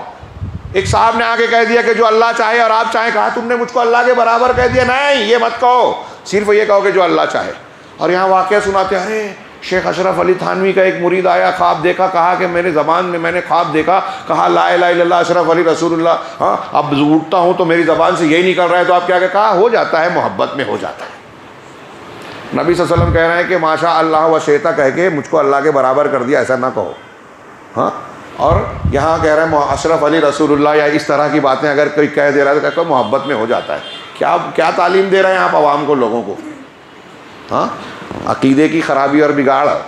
میں عرض کر رہا تھا کہ اللہ کی عظمت و کبریائی کو جو لوگ یہ کہتے ہیں نا، اس قسم کی باتیں، اور بزرگان دین کو اللہ سے یا اللہ سے آگے بڑھاتے ہیں، وہ اللہ کو پہچانتے نہیں ہیں، قرآن پڑھتے نہیں ہیں.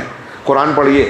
ہاں، قرآن میں آیت الکرسی کی عظمت بیان کی گئی ہے، سب سے افضل عظیم آیت. اس میں اللہ نے اپنی عظمت و صفات جو بیان کی ہے، من ذا الذی یشفع عندہ الا باذنہ، ایک ایک آیت اور ایک ایک ٹکڑے پر الحی القیوم غور کیجئے، اس کے معنی اور مفہوم کی گہرائی میں جائیے، تو آپ کو اللہ کی عظمت و کبریائی سمجھ میں آئے گی. تو یہ سارے چیزیں نظر آئی کہ یہ مخلوق ہیں. اللہ کی عظمت و کبریائی کے سامنے کسی کو پیش کرنا اللہ کی توہین ہے، اور یہی شرک ہے کہ اس کو برابر کسی اور کو بنایا جائے. اللہ کہہ رہا ہے وَالْأَرْضُ جَمِيعًا قَبْضَتُهُ يَوْمَ الْقِيَامَةِ، جو ابھی ہم نے پڑھا، ہاں، کہ اللہ کی شان، پوری زمین اللہ کی مٹھی میں ہوگی. وَالسَّمَاوَاتُ مَطْوِيَّاتٌ بِيَمِينِهِ. سوچئے دنیا کتنی بڑی، اس دنیا سے آسمان، سورج کتنا بڑا، سورج سے آسمان کتنا بڑا، ہاں، آسمان سے کرسی کتنے بڑی. حضرت جابر وغیرہ کی روایت میں ہے، ابو ذر کی روایت میں ہے کہ اللہ کے رسول نے فرمایا کہ اگر یہ ساتوں آسمان کو کرسی میں رکھا جائے تو ایسے ہی ہوگا جیسے ایک بڑی ڈھال کے اندر 7 انگوٹھیوں کو رکھا جائے. بڑی ڈھال میں 7 انگوٹھیاں. آسمان کو، یہ جو ہمارے پوری کائنات میں گھرا ہوا نظر آتا ہے، اگر اللہ کی کرسی میں رکھا جائے تو ایسے ہی ہے جیسے 7 انگوٹھیوں کو ایک ڈھال میں رکھا گیا. اور کرسی کو اللہ کے عرش میں رکھا جائے تو ایسا ہوگا جیسے ایک انگوٹھی کو ایک میدان میں پھینک دیا گیا ہو. اللہ کی کرسی اگر عرش میں رکھی جائے تو ایک میدان میں اللہ تبارک و تعالیٰ نے، اب بتائیے عرش کتنا بڑا، کرسی کتنا بڑا، آسمان کتنا بڑا. آسمان کو اللہ تعالیٰ اپنے دائیں ہاتھ میں لپیٹے گا، اور جو اتنی بڑی بڑی مخلوقات کا خالق ہے وہ کتنا بڑا، اس کی شان اور عظمت کیا ہوگی. اللہ تعالیٰ کی کبریائی کا اندازہ لگائیے.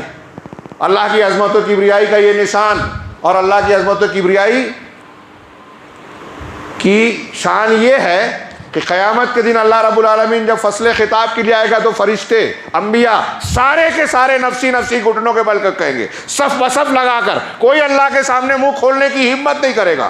اللہ نے کہا من ذا الذی یشفع عندہ الا باذنہ، کون ہے جو اللہ کے سامنے اس کی اجازت کے بغیر جو ہے اللہ تبارک و تعالیٰ کی اجازت کے بغیر اس کے سامنے منہ کھولے، ہاں وہ کسی کی سفارش کرے اللہ تعالیٰ کی اجازت کے بغیر اللہ تبارک و تعالیٰ کے سامنے کوئی شخص کچھ کر بھی نہیں، کوئی جو ہے آواز نہیں نکال سکتا۔ اللہ تبارک و تعالیٰ کی عظمت کا یہ معاملہ ہے۔ اسی طرح اللہ تبارک و تعالیٰ کی عظمت کا ایک پہلو یہ ہے کہ حضرت موسیٰ علیہ السلام کے مطالبے پر جب اللہ نے اپنے پردے ہٹائے پہاڑ کے لیے، فلما تجلی للجبل جعلہ دکا، پہاڑ کے لیے جب اللہ نے اپنی تجلی فرمائی تو اسے ریزہ ریزہ بنا دیا، وخر موسیٰ صعقا، اور موسیٰ علیہ السلام جو ہے بے ہوش ہو کر گر گئے۔ اللہ تعالیٰ کی عظمت کا ایک حصہ یہ ہے کہ اللہ تبارک و تعالیٰ جو ہے کہ کلمات، قرآن نے کہا قُل لَوْ كَانَ الْبَحْرُ مِدَادًا لِكَلِمَاتِ رَبِّي لَنَفِيدَ الْبَحْرُ قَبْلَ أَن تَنفَذَ كَلِمَاتُ رَبِّي وَلَوْ جِئْنَا بِمِثْلِهِ مَدَدًا، کہ اگر سارے سمندر جو ہے سیاہی روشنائی بن جائیں، اور اللہ کے کلمات اللہ کا احاطہ، اس کے دلائل، اس کی عظمت، اس کے کمالات، اس کی باتیں لکھی جائیں تو سمندر کی سیاہی ختم ہو جائے گی۔ وَلَوْ جِئْنَا بِمِثْلِهِ مَدَدًا، اور اس جیسا اور بھی سمندر روشنائی اور سیاہی بنا کر لائیں وہ بھی ختم ہو جائے گا، لیکن آپ کے رب کے کلمات ختم نہیں ہوں گے۔ کیسی عظمت، کیسی شان ہے۔ اب ہمارے ہاں ابھی کچھ لوگوں کی کلپس آئی کہ انہوں نے کہا کہ شیخ عبد القادر جیلانی کی شان یہ ہے کہ سارے سمندر سیاہی بن جائیں، سارے درخت جو ہے قلم بن جائیں، اور ان کی شان میں، ان کی تعریف میں لکھنا شروع کریں تو یہ سب ختم ہو جائیں گے، ان کی شان کس سے ملا دیا؟ دیکھیے مولوی صاحب بیان کر رہے ہیں، اور ہمارے یہاں ہندوستان میں جاہل عوام کا ایک مزاج ہے، ہمارے مولوی صاحب نے بیان کر دیا تو بس ختم بات۔ کتنی بڑی گمراہی ہے۔ اللہ کی عظمت و کبریائی کو یہ سیکھیں، جانیں۔ میں نے عظمت کے کچھ پہلو، اب اللہ کی عظمت، اس کا عدل و انصاف، اور پھر اللہ تعالیٰ جس طرح رحیم ہے، رحمان ہے، معاف کرنے والا ہے، ویسے ہی اللہ تبارک و تعالیٰ کی صفت غضب کی ہے۔ قرآن کی متعدد آیات میں غضب کا ذکر ہے۔ میں نتیجے کی طرف آ رہا ہوں، وقت بہت کم بچا ہے، کہ قرآن کی متعدد آیات میں اللہ کے رسول صلی اللہ علیہ وسلم کی احادیث میں غضب کا ذکر ہے، جو اللہ کی ایک صفت ہے۔ من قتل مؤمنا متعمدا فجزاؤہ جہنم خالدا فیہا وغضب اللہ علیہ ولعنہ، جو جان بوجھ کر کسی مسلمان کو قتل کرے گا اس کا ٹھکانہ ہمیشہ ہمیش کے لیے جہنم ہوگا، اور اللہ اس پر غضبناک ہوگا، ولعنہ، اور اس پر لعنت کرے گا، اس پر لعنت کرے گا۔ یہ پڑھا آپ نے۔ اسی طرح نبی پاک صلی اللہ علیہ وسلم کی بہت لمبی حدیث میں ہے کہ جب سفارش کے لیے، شفاعت کے حدیث میں ہے کہ لوگ انبیاء کرام کے پاس پہنچیں گے، آدم علیہ السلام کے پاس، نوح علیہ السلام کے پاس، اور دیگر انبیاء کے پاس جائیں گے تو ہر نبی ایک جملہ کہے گا کہ ان ربی قد غضب اليوم غضبا لم یغضب قبلہ مثلہ ولن یغضب بعدہ مثلہ، کہ میرا پروردگار ایسا غضبناک ہے کہ نہ اس سے پہلے اتنا غضبناک ہوا جیسے آج غصہ ہے، اس سے پہلے بھی اتنا غصہ نہیں ہوا، نہ اس کے بعد کبھی اتنا غصہ ہوگا۔ نفسی نفسی نفسی، میرا نفس میرا نفس، مجھ سے فلاں غلطی بھی تھی، مجھے ڈر ہے کہیں اللہ، یہ دیکھیے اللہ کی عظمت۔ یہاں میں عرض یہ کرنا چاہتا ہوں کہ اللہ تعالیٰ کی صفت غضب کی ہے۔ جیسے اللہ خوش ہوتا ہے، اللہ تبارک تعالیٰ نوازتا ہے، رحیم اور رحمت والا ہے، تو اس کو جان کر ہم کو اللہ سے محبت اور امید پیدا ہوتی ہے۔ اور جب ہم یہ جانیں گے کہ اللہ تعالیٰ غضب والا ہے، اللہ تبارک و تعالیٰ انتقام والا ہے، اللہ تعالیٰ کی صفت مکر ہے، لعنت ہے، اللہ جو یہ عمل کرے گا، مکاری کرے گا، اس کا جواب اور اس کا بدلہ اللہ دے گا، یہ مطلب ہے۔ اور اسی طریقے سے اللہ ذو انتقام ہے، ان بطش ربک لشدید، یقیناً تمہارے رب کی پکڑ بہت سخت ہے۔ اب یہ چیزیں جاننے کے بعد ہم کو یہ بتایا کہ اللہ تبارک و تعالیٰ نے دنیا اور آخرت کو جب ہمارے لیے دارالامتحان بنایا تو یہ یہاں مکافات کا، بدلے کا قانون نافذ ہے، بدلے کا قانون نافذ ہے۔ اب دنیا میں جس طریقے سے ہم دیکھتے ہیں، یہ پانی ہے، ابھی ہم پیتے ہیں، پیاس بجھتی ہے، پیتے ہیں پیاس بجھتی ہے. 100 سال پہلے بھی پانی کا یہی کام تھا, آگ جلاتی ہے. ہاں, آگ کی خصوصیت ہے نا جلانا. تو اگر کوئی شخص, یہ اللہ کی گویا آگ کی ایک تاثیر ہو گئی, اس کی فطری تاثیر ہو گئی کہ آگ میں اگر آپ ہاتھ ڈالیں گے تو کیا ہوگا, جلائے گی نا. جی نہیں معلوم آپ کو, سوچنا پڑ رہا ہے. آگ جلائے گی, یہ فطرت ہے. زہر کھانے سے آدمی مر جائے گا, شہد پینے سے اس کے فائدے ملیں گے, دودھ پینے سے, دودھ استعمال کرنے سے اس کا فائدہ ملے گا, طاقت ملے گی. ہاں, گیہوں کی جو خصوصیت ہے 1000 سال پہلے بھی وہی تھی. اگر آج زہر کھانے سے انسان مرتا ہے تو کیا ایسا ممکن تھا کہ 200 سال پہلے جو ہے زہر کھانے سے آدمی کی صحت بن جاتی تھی؟ زہر پہلے بھی مرتا تھا کھا کے آدمی, آج بھی مرے گا. ہاں, شہد کی جو تاثیر 1000 سال پہلے تھی آج بھی وہی ہے. گیہوں, چاول, ہر چیز کی تاثیر اللہ نے جیسی رکھی ہے ویسی ہی ہے, اور ہم اس کو جانتے ہیں, جانور مانتا ہے. تو جیسے ان مادی چیزوں کی تاثیر ہے ویسے مانوی اور ہمارے اعمال کی تاثیر ہے.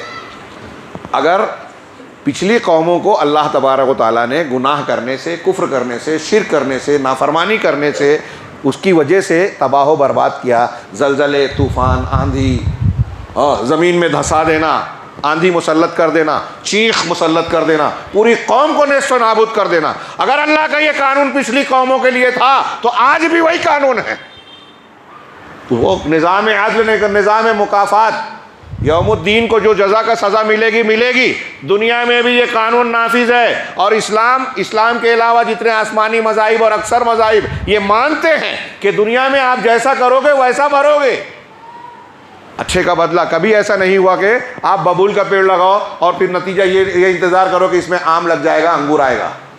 تو جب آپ ببول کے پیڑ سے انگور کی امید نہیں رکھتے تو بتائیے کہ گھر میں آپ برا کام کرتے ہو, بدعقیدگی کرتے ہو, بدتمیزی اپنے ماں باپ سے کرتے ہو, تو آپ کو کیسے امید ہے کہ آپ کا بیٹا اچھا بیٹا رہے گا؟ آپ اپنے ماں باپ کے ساتھ بدسلوکی کر رہے ہو تو آپ کا بیٹا آپ کا فرما بردار بنے گا. آپ مسجد میں نماز پڑھنے نہیں آ رہے ہو, آپ کا بیٹا نمازی بن جائے گا. آپ دن بھر گھروں میں گالیاں دے رہے ہو, غیبتیں کر رہے ہو, ہماری ماں بہنیں اپنی بچیوں اور بچوں کے سامنے دوسروں کی برائیاں کرتی ہیں, تو کیا یہ امید کر سکتی ہیں کہ کل وہ میری بیٹے جو ہے دوسروں کے سامنے بیٹھ کر دین کی بات کریں گے, اللہ کی دین کی بات کریں گے, مسئلے مسائل پر بات کریں گے, اچھائی اور برائی کا لحاظ کر کے بات کریں گے؟ آپ بو کیا رہے ہو؟ ہاں, آپ اللہ کے سوا دوسروں کو پکار رہے ہو, آپ نماز نہیں پڑھ رہے ہو, آپ اللہ تعالیٰ کی معرفت حاصل نہیں کر رہے ہو, گناہ کا ارتکاب کر رہے ہو, سودی لین دین ہمارے یہاں ہو رہا ہے, موبائل پر گندی چیزوں کا استعمال ہمارے یہاں ہو رہا ہے. بچوں کے لیے, ہمارے اور آپ کے لیے قرآن حدیث کی اور علماء کی تقریروں سے استفادہ کرنے کا ٹائم نہیں ہے, لیکن کرکٹ دیکھنے کے لیے, موبائل پہ شوق کے سیریلز دیکھنے کے لیے بڑا ٹائم ہے. عورتوں کو بھی, بچوں کو بھی, مردوں کو بھی جو ہے شوق کو پورا کرنے کے لیے, گناہوں کے کام کے لیے بہت فرصت ہے. دین سیکھنے کا وقت نہیں ہے, مسجد کے لیے ہمارے پاس وقت نہیں ہے. ہم فرض نمازوں سے وقت چراتے ہیں. جب ہم حرام کام کر رہے ہیں, جب ہم سود کھا رہے ہیں, گناہ کر رہے ہیں, تو یہ کیسے امید کرتے ہیں کہ اللہ کی رحمت کے ٹوکرے ہم پر برسیں گے؟ یہ ایک بڑی مشہور ترمذی کی جو ہے ایک روایت جو ضعیف ہے لیکن مشہور ہے, اور اس مضمون کی تائید دوسرے روایتوں سے ہوتی ہے. اس میں کچھ گناہوں کا تذکرہ کیا گیا ہے. ہاں, اگرچہ یہ روایت ضعیف ہے لیکن اس کا مضمون اس تناظر میں کہ گناہوں کا انجام برا ہوتا ہے. کل بھی جو مجھے داونگیرے میں خطاب کرنا ہے وہ اسی موضوع سے متعلق ہے, لہذا وہاں کچھ تفاصیل آئے گی کہ پچھلی قوموں کے تعلق سے قرآن نے جو اصول, ضابطے اور ان کے انجام بیان کیے ہیں وہ کیوں ہیں. ہاں, اللہ تعالیٰ نے قرآن میں کہا ان کی ہلاکتوں کا ذکر کرنے کے بعد کلن اخذناہم بذنبی, ہر قوم کو جو سزا دی گئی, عذاب دیا گیا, ان کے گناہوں کی پاداش میں, گناہوں کے بدلے میں. اس کا مطلب یہ کہ اللہ تبارک و تعالیٰ کا قانون مکافات اور بدلے کا قانون دنیا میں بھی ہماری پکڑ کر رہا ہے. اگر آپ گناہ کر رہے ہیں, اگر آپ نافرمانی کر رہے ہیں, کسی کا حق مار رہے ہیں, حرام کھا رہے ہیں, حرام کام کر رہے ہیں, فحاشی اور گناہ کر رہے ہیں, تو ایسا ممکن نہیں ہے کہ آپ کے زندگی میں نتائج اچھے ہو جائیں. آپ زنا کرتے پھریں اور یہ امید رکھیں کہ آپ کی بیوی آپ کی وفادار رہے گی, بہت مشکل ہے, بہت مشکل کام ہے. یہ قرآن و حدیث کے مضامین کی روشنی میں کہہ رہا ہوں. یہ روایت سن لیجئے اور ایک دو آیت کا ترجمہ, میں بات کو ختم کروں گا. اللہ نے فرمایا, اللہ کے رسول وسلم کی روایت ہے, ترمذی کی بہت مشہور حدیث ہے, لیکن جیسا کہ میں نے صاف صاف کہا یہ ضعیف ہے. ہاں، اس مضمون کی اور روایتیں جیسے حضرت ابو ذر ابن عباس سے مرفوعاً اور موقوفاً ایک روایت ہے، اس سے اس کی تائید ہوتی ہے، قرآن کے مضامین سے اس کی تائید ہوتی ہے، اس لیے اسے پیش کر رہا ہوں کہ اللہ کے رسول نے فرمایا کہ اذا اتخذ الفیء دولا، جب مال فے کو دولت اپنا مال سمجھا جائے گا، والامانۃ مغنما، اور امانت کو غنیمت سمجھا جائے گا۔ مال فے جو قوم کا پیسہ آ رہا ہے، اب ہمارے یہاں کارپوریشن میں ملت میں ٹیکس کی شکل میں بیت المال میں جو آ رہا ہے، اور فے بغیر جنگ کے دشمن سے جو حاصل ہو اس کو اصطلاحاً فے کہتے ہیں، اور مال غنیمت جو لڑ کر حاصل ہوتا ہے، ہاں، تو اس کو فے سمجھ لیا جائے۔ تھوڑی دیر کے لیے میں تشریح نہیں کرتا، آپ خود غور کیجئے کہ قوم کا، ملت کا اجتماعی پیسہ مسجد میں، مدرسے میں، کارپوریشن میں، میونسپلٹی میں، یا حکومت اور دینی سطح پر یا دنیاوی سطح پر جو لوگوں کا ہے، اس کو جو جمع ہو رہا ہے اس کو مال غنیمت سمجھا جائے، امانت کو غنیمت سمجھا جائے، اور زکوٰۃ کو بوجھ مانا جائے، ہاں، اور وَتُعَلَّمُ لِغَيْرِ الدِّينِ، علم حاصل کیا جائے لیکن دین کے علاوہ، اچھی نوکری ملے گی، یہ ہوگا وہ ہوگا، ہاں۔ اس لیے آج کل میں اکثر کہا کرتا ہوں کہ ہمارے ہاں آج علم کا دور، چرچا ضرور ہے لیکن علم کا علم کے لیے نہیں ہے بلکہ نوکری کے لیے۔ وہ علم ہمارے نزدیک زیادہ اہم ہے جس سے زیادہ تنخواہ والی نوکری ملتی ہے۔ قرآن حدیث سے زیادہ تنخواہیں نہیں ملتی، اس لیے سب سے کم اس کی اہمیت ہے۔ ہاں، مولوی صاحب، امام صاحب کی تنخواہ کیا ہے اس کو دیکھیے، اور ایک دنیاوی کام کرنے والے کی تنخواہ کیا ہے، وہ ہمارا تعامل بتاتا ہے کہ ہمارے نزدیک کس کی عزت اور اہمیت زیادہ ہے، کس کی اہمیت زیادہ ہے۔ ہاں، یہ کوئی طنز و تعریض نہیں کر رہا ہوں، جائزہ لیجئے میری بات کو کہ مولوی صاحب نے اپنے طور سے کہا، مولوی ہم لوگوں کا مسئلہ یہی ہے کہ کبھی اب مولویوں کا مسئلہ بتائے تو لگتا ہے کہ اپنا مسئلہ بیان کر رہے ہیں شاید اس لیے، لیکن غور کیجیے آپ، ہاں، صحابہ کرام میں حضرت عمر بن خطاب رضی اللہ عنہ کے زمانے میں، واقعات کا موقع نہیں ہے، ایک صرف جملہ بول دوں کہ جو قرآن حدیث اور حق حقوق کو جاننے والا آدمی ہوتا تھا نا، اس کو شہر کا، ریاست کا گورنر بنایا جاتا تھا۔ اور آج کے ہمارے ماحول میں بولتے ہیں مولوی صاحب، ارے مولوی صاحب وہ دین جانتے ہیں، سیاست ان کو کیا معلوم؟ ہاں، سیاست کس کو معلوم؟ جاہلوں کو معلوم ہے۔ ہاں، کون؟ جو جھوٹ بولتے ہیں، جو چوری کر سکتے ہیں، جو بے ایمانی کر سکتے ہیں، وعدہ کر کے وعدہ خلاف، وہ سیاست ہے۔ یہ سیاست ہے؟ سیاست میرے بھائیو وہ ہے جو ابوبکر صدیق اور عمر فاروق کو آتی تھی، اور وہ ایمان اور عمل صالح سے عبارت تھی، یہ جھوٹی والی نہیں۔ خیر، تو اللہ کے رسول کی حدیث کا اگلا جملہ ہے کہ آدمی اپنی بیوی کی پیروی کرے گا، اطاعت کرے گا، بیوی کی بات ماننا۔ اب اس کا یہ مطلب بھی نہیں کہ یہ برا ہے تو بیوی کی اچھی باتوں کو بھی آپ نہ مانیں، اللہ کے رسول نے بھی بیوی کے اچھے مشورے کو سنا، لیکن بیوی کو مان کر آگے کہا وَعَقَّ أُمَّهُ، اپنی ماں کی بات کی نافرمانی کرے گا۔ ماں کی اہمیت نہیں، بیوی کی اہمیت، کیونکہ اب اس سے فائدہ ہے۔ بچپن تھا تو کچھ بھی ہوتا تھا ماں سے چمٹتا تھا، اب بیوی سے چمٹ رہا ہے، لیکن اور وہ بیوی یہ بھول جاتی ہے کہ کل میرا بچہ جو ہوگا وہ بھی ایسا ہی نکلے گا جب میں اپنے شوہر کو اس کی ماں سے جو ہے دور کر رہی ہوں۔ تو یہ ایک عمومی مزاج بتایا جا رہا ہے۔ ہاں، وَأَدْنَىٰ صَدِيقَهُ، آدمی اپنے دوست کو قریب کرے گا، وَأَقْصَىٰ أَبَاهُ، بات کو دور کرے گا۔ دیکھیے، دوستوں سے قریب ہے، رشتہ داروں سے دوری ہے۔ ہاں، وَظَهَرَتِ الْأَصْوَاتُ فِي الْمَسَاجِدِ، مسجدوں میں آوازیں بلند ہو گئی، لوگ شور ہنگامہ کریں گے۔ ہاں، آج کل بہت بات چیت ہوتی ہے، بحث تکرار ہوتی ہے۔ وَسَادَ الْقَبِيلَةَ فَاسِقُهُمْ، اور قبیلے کی سیادت اور سرداری وہ کرے گا جو ان کا فاسق آدمی ہوگا۔ برا آدمی لیڈر بنے گا، ابھی میں نے کہا نا مولوی صاحب کو سیاست کہاں معلوم، ہاں، تو برا آدمی لیڈر بنے گا۔ وَكَانَ زَعِيمُ الْقَوْمِ أَرْذَلُهُمْ، اور قوم کا زعیم، پیشوا، ان کا سب سے رذیل آدمی ہوگا۔ وَأُكْرِمَ الرَّجُلُ مَخَافَةَ شَرِّ، کسی آدمی کی عزت کی جائے گی اس کے شر کے خوف سے۔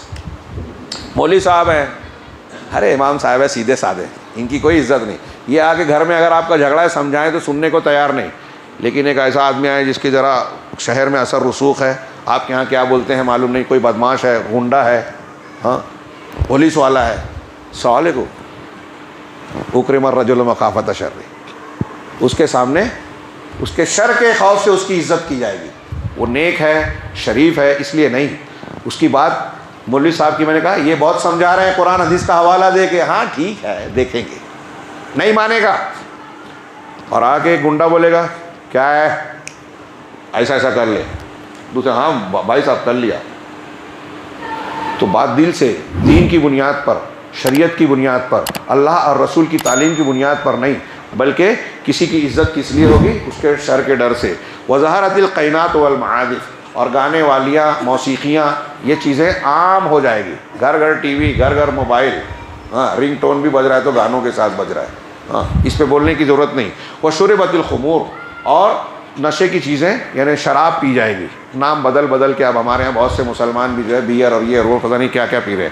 ولعن آخر هذه الامه اولها, اور اس امت کا آخری بعد والے جو ہیں وہ پہلے والے کو صحابہ کرام پر لعنت بھیجے گا. یہ رافضی شیعہ اور ان کے چیلے چاپڑے, مرزا محمد علی انجینئر, اس کے ماننے والے آج ہمارے یہاں مجھے حیرت ہوتی ہے وہ اہل حدیث نہیں ہیں وہ لڑکے جو اس سے متاثر ہیں, جو مرزا سے متاثر ہیں, جو غامدی سے متاثر ہیں, جو ایسے جاہلوں سے پیچھے چلنے والے ہیں. وہ مسلک کو قرآن حدیث کو جانتے ہی نہیں ہیں. جو صحابہ, ایک صحابی کو جو برا بھلا کہہ لے, ایک اللہ کے گھر میں علماء کے موجودگی میں, یہ کہہ رہا ہوں کہ پوری ذمہ داری کے ساتھ, جواب دہی کے احساس کے ساتھ یہ کہہ رہا ہوں کہ قرآن و حدیث کا, تمام صحابہ کا اور تمام امت مسلمہ کے اہل سنت والجماعت کے علماء کا اجتماعی متفقہ عقیدہ فیصلہ ہے کہ جو شخص ایک صحابی کو بھی برا کہے وہ گمراہ ہے. اور صحابی پر لعنت بھیجنے والا, ان کو کافر کہنے والا خود کافر ہے, کیونکہ وہ قرآن حدیث کا انکار کر رہا ہے. قرآن حدیث نے ان کی تعریف کی, آپ برائی کر رہے ہیں. جس سے اللہ راضی ہے آپ اس سے ناراض ہیں, تو آپ کائے کے مسلمان ہیں؟ ہاں کوئی بھی تاریخی واقعہ ہو کتنا بھی صحیح غلط ہے اس سے بحث نہیں. ان سب کے باوجود اللہ اور رسول نے کہا کہ ان کو برا نہیں کہنا, نہیں کہنا ہے. کہا کہ اس امت کا آخری, اس کا اول کو برا بھلا کہے گا. فلیرتقبوا, تو کہہ رہے ہیں اس وقت تم انتظار کرنا, عند ذالک, اس وقت کس چیز کا؟ ریحا حمراء, سرخ ہواؤں کا, سرخ طوفانی آندھی ہوائیں آئیں گی. وزلزلتن, اور زلزلوں کا. وخسفن ومسخن, خسف یعنی زمین میں دھسا دیا جانا, مسخ یعنی چہرے کو مٹا دینا, نقش مٹا دینا. وقذفن, اور قذف یعنی اوپر سے تم پر پتھروں کی بارش یا کوئی چیز کا نشانہ ہوگا. ہاں تتابع, یہ تتابع, یہ ایک کے بعد ایک, یک کے بعد دیگرے ایسی مصیبتیں آئیں گی جیسے کوئی ایک لڑی ہے, ہار وغیرہ کی لڑی ہوتی ہے نا, وہ پرانی لڑی ہے, کا نظام بالن, پرانی لڑی, قطع سلک ہو, جس کی لڑی ٹوٹ جائے اور وہ ایک کے بعد ایک اس کی جو کیا بولتے ہیں مہرے گہنے جو ہے وہ ہیرے جو ہے گرنے لگے. ایسے ہی یکے بعد دیگرے یہ فتنے, یہ طوفان, یہ اللہ کے عذاب آئیں گے. قرآن کی دو آیتیں میں نے پڑھی تھی, ان کا ترجمہ کر دوں. اللہ تعالیٰ نے فرمایا, پہلی سورہ اسراء یعنی سورہ بنی اسرائیل کی آیت تھی, وَإِذَا أَرَدْنَا أَن نُهْلِكَ قَرْيَةً, جب ہمارا یہ ارادہ ہوتا ہے, اللہ کہہ رہا ہے کہ ہم کسی بستی کو تباہ کر دیں, ہاں امرنا مترفیہا, تو اس کے خوشحال لوگوں کو ہم حکم دیتے ہیں, مطلب ان کو یہ چھوٹ دے دی, موقع دیا, اب وہ مست ہو گئے. فَفَسَقُوا فِيهَا, تو وہ اس میں گناہ کرتے ہیں, زنا, بدکاری, حرام خوری. آج ہمارے سماج میں دیکھیے کون سی گناہ نہیں ہو رہا ہے, شرک ہے, بدعت ہے, خرافات ہے, بدکاری ہے, بڑوں کی بے عزتی ہے, چھوٹوں کے حقوق کا سلب کرنا ہے, حرام کا عام ہونا ہے. گناہ کے جتنے اسباب ہیں, حرام کے جتنے طریقے ہیں, کوئی ایسی چیز بتائیے کہ یہ چیز ہمارے سماج میں نہیں ہے. تو اللہ تعالیٰ نے گویا چھوٹ دے رکھی ہے. تو اب یہ گناہ جب عام ہوگا, فحق علیہ القول, تو ایسے پر, ایسی بستی پر اللہ تعالیٰ کا قول ثابت ہو جاتا ہے عذاب کا. کل کے درس میں انشاءاللہ کچھ حدیثیں بھی انشاءاللہ میں بیان کروں گا داون گرے میں, کہ جب برائیاں عام ہوتی ہیں تو اللہ کا عذاب, یہ اللہ کا عام قاعدہ اصول ہے. ہاں ہاں, وہ کہا اللہ نے فدمرناہا تدمیرا, جب ایسا ہوتا ہے تو ایسی صورت میں ہم اس کو پوری طریقے سے جو ہے تباہ و برباد کر دیتے ہیں.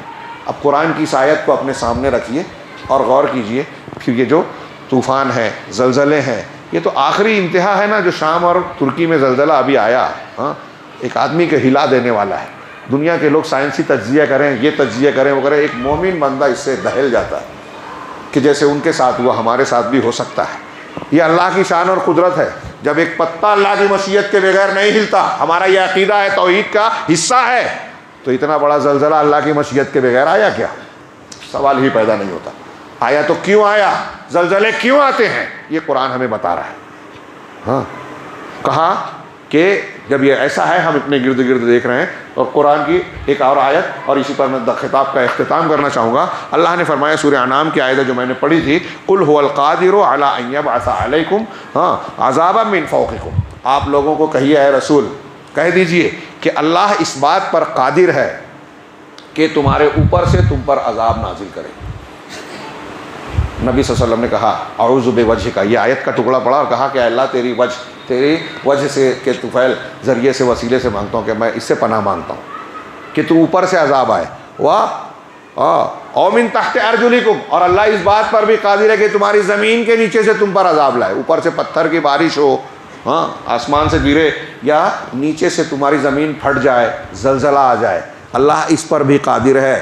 او یلبسکم شیعاً، یا تم کو مختلف گروہوں کا لباس پہنا دے، ویذیق بعضکم باس بعض، اور ایک دوسرے کی سختی کا مزہ چکھائے، کہ آپس میں اختلاف کر کے لڑو اور ایک دوسرے کو مارو، ایک دوسرے کو سختی کا معاملہ کرو۔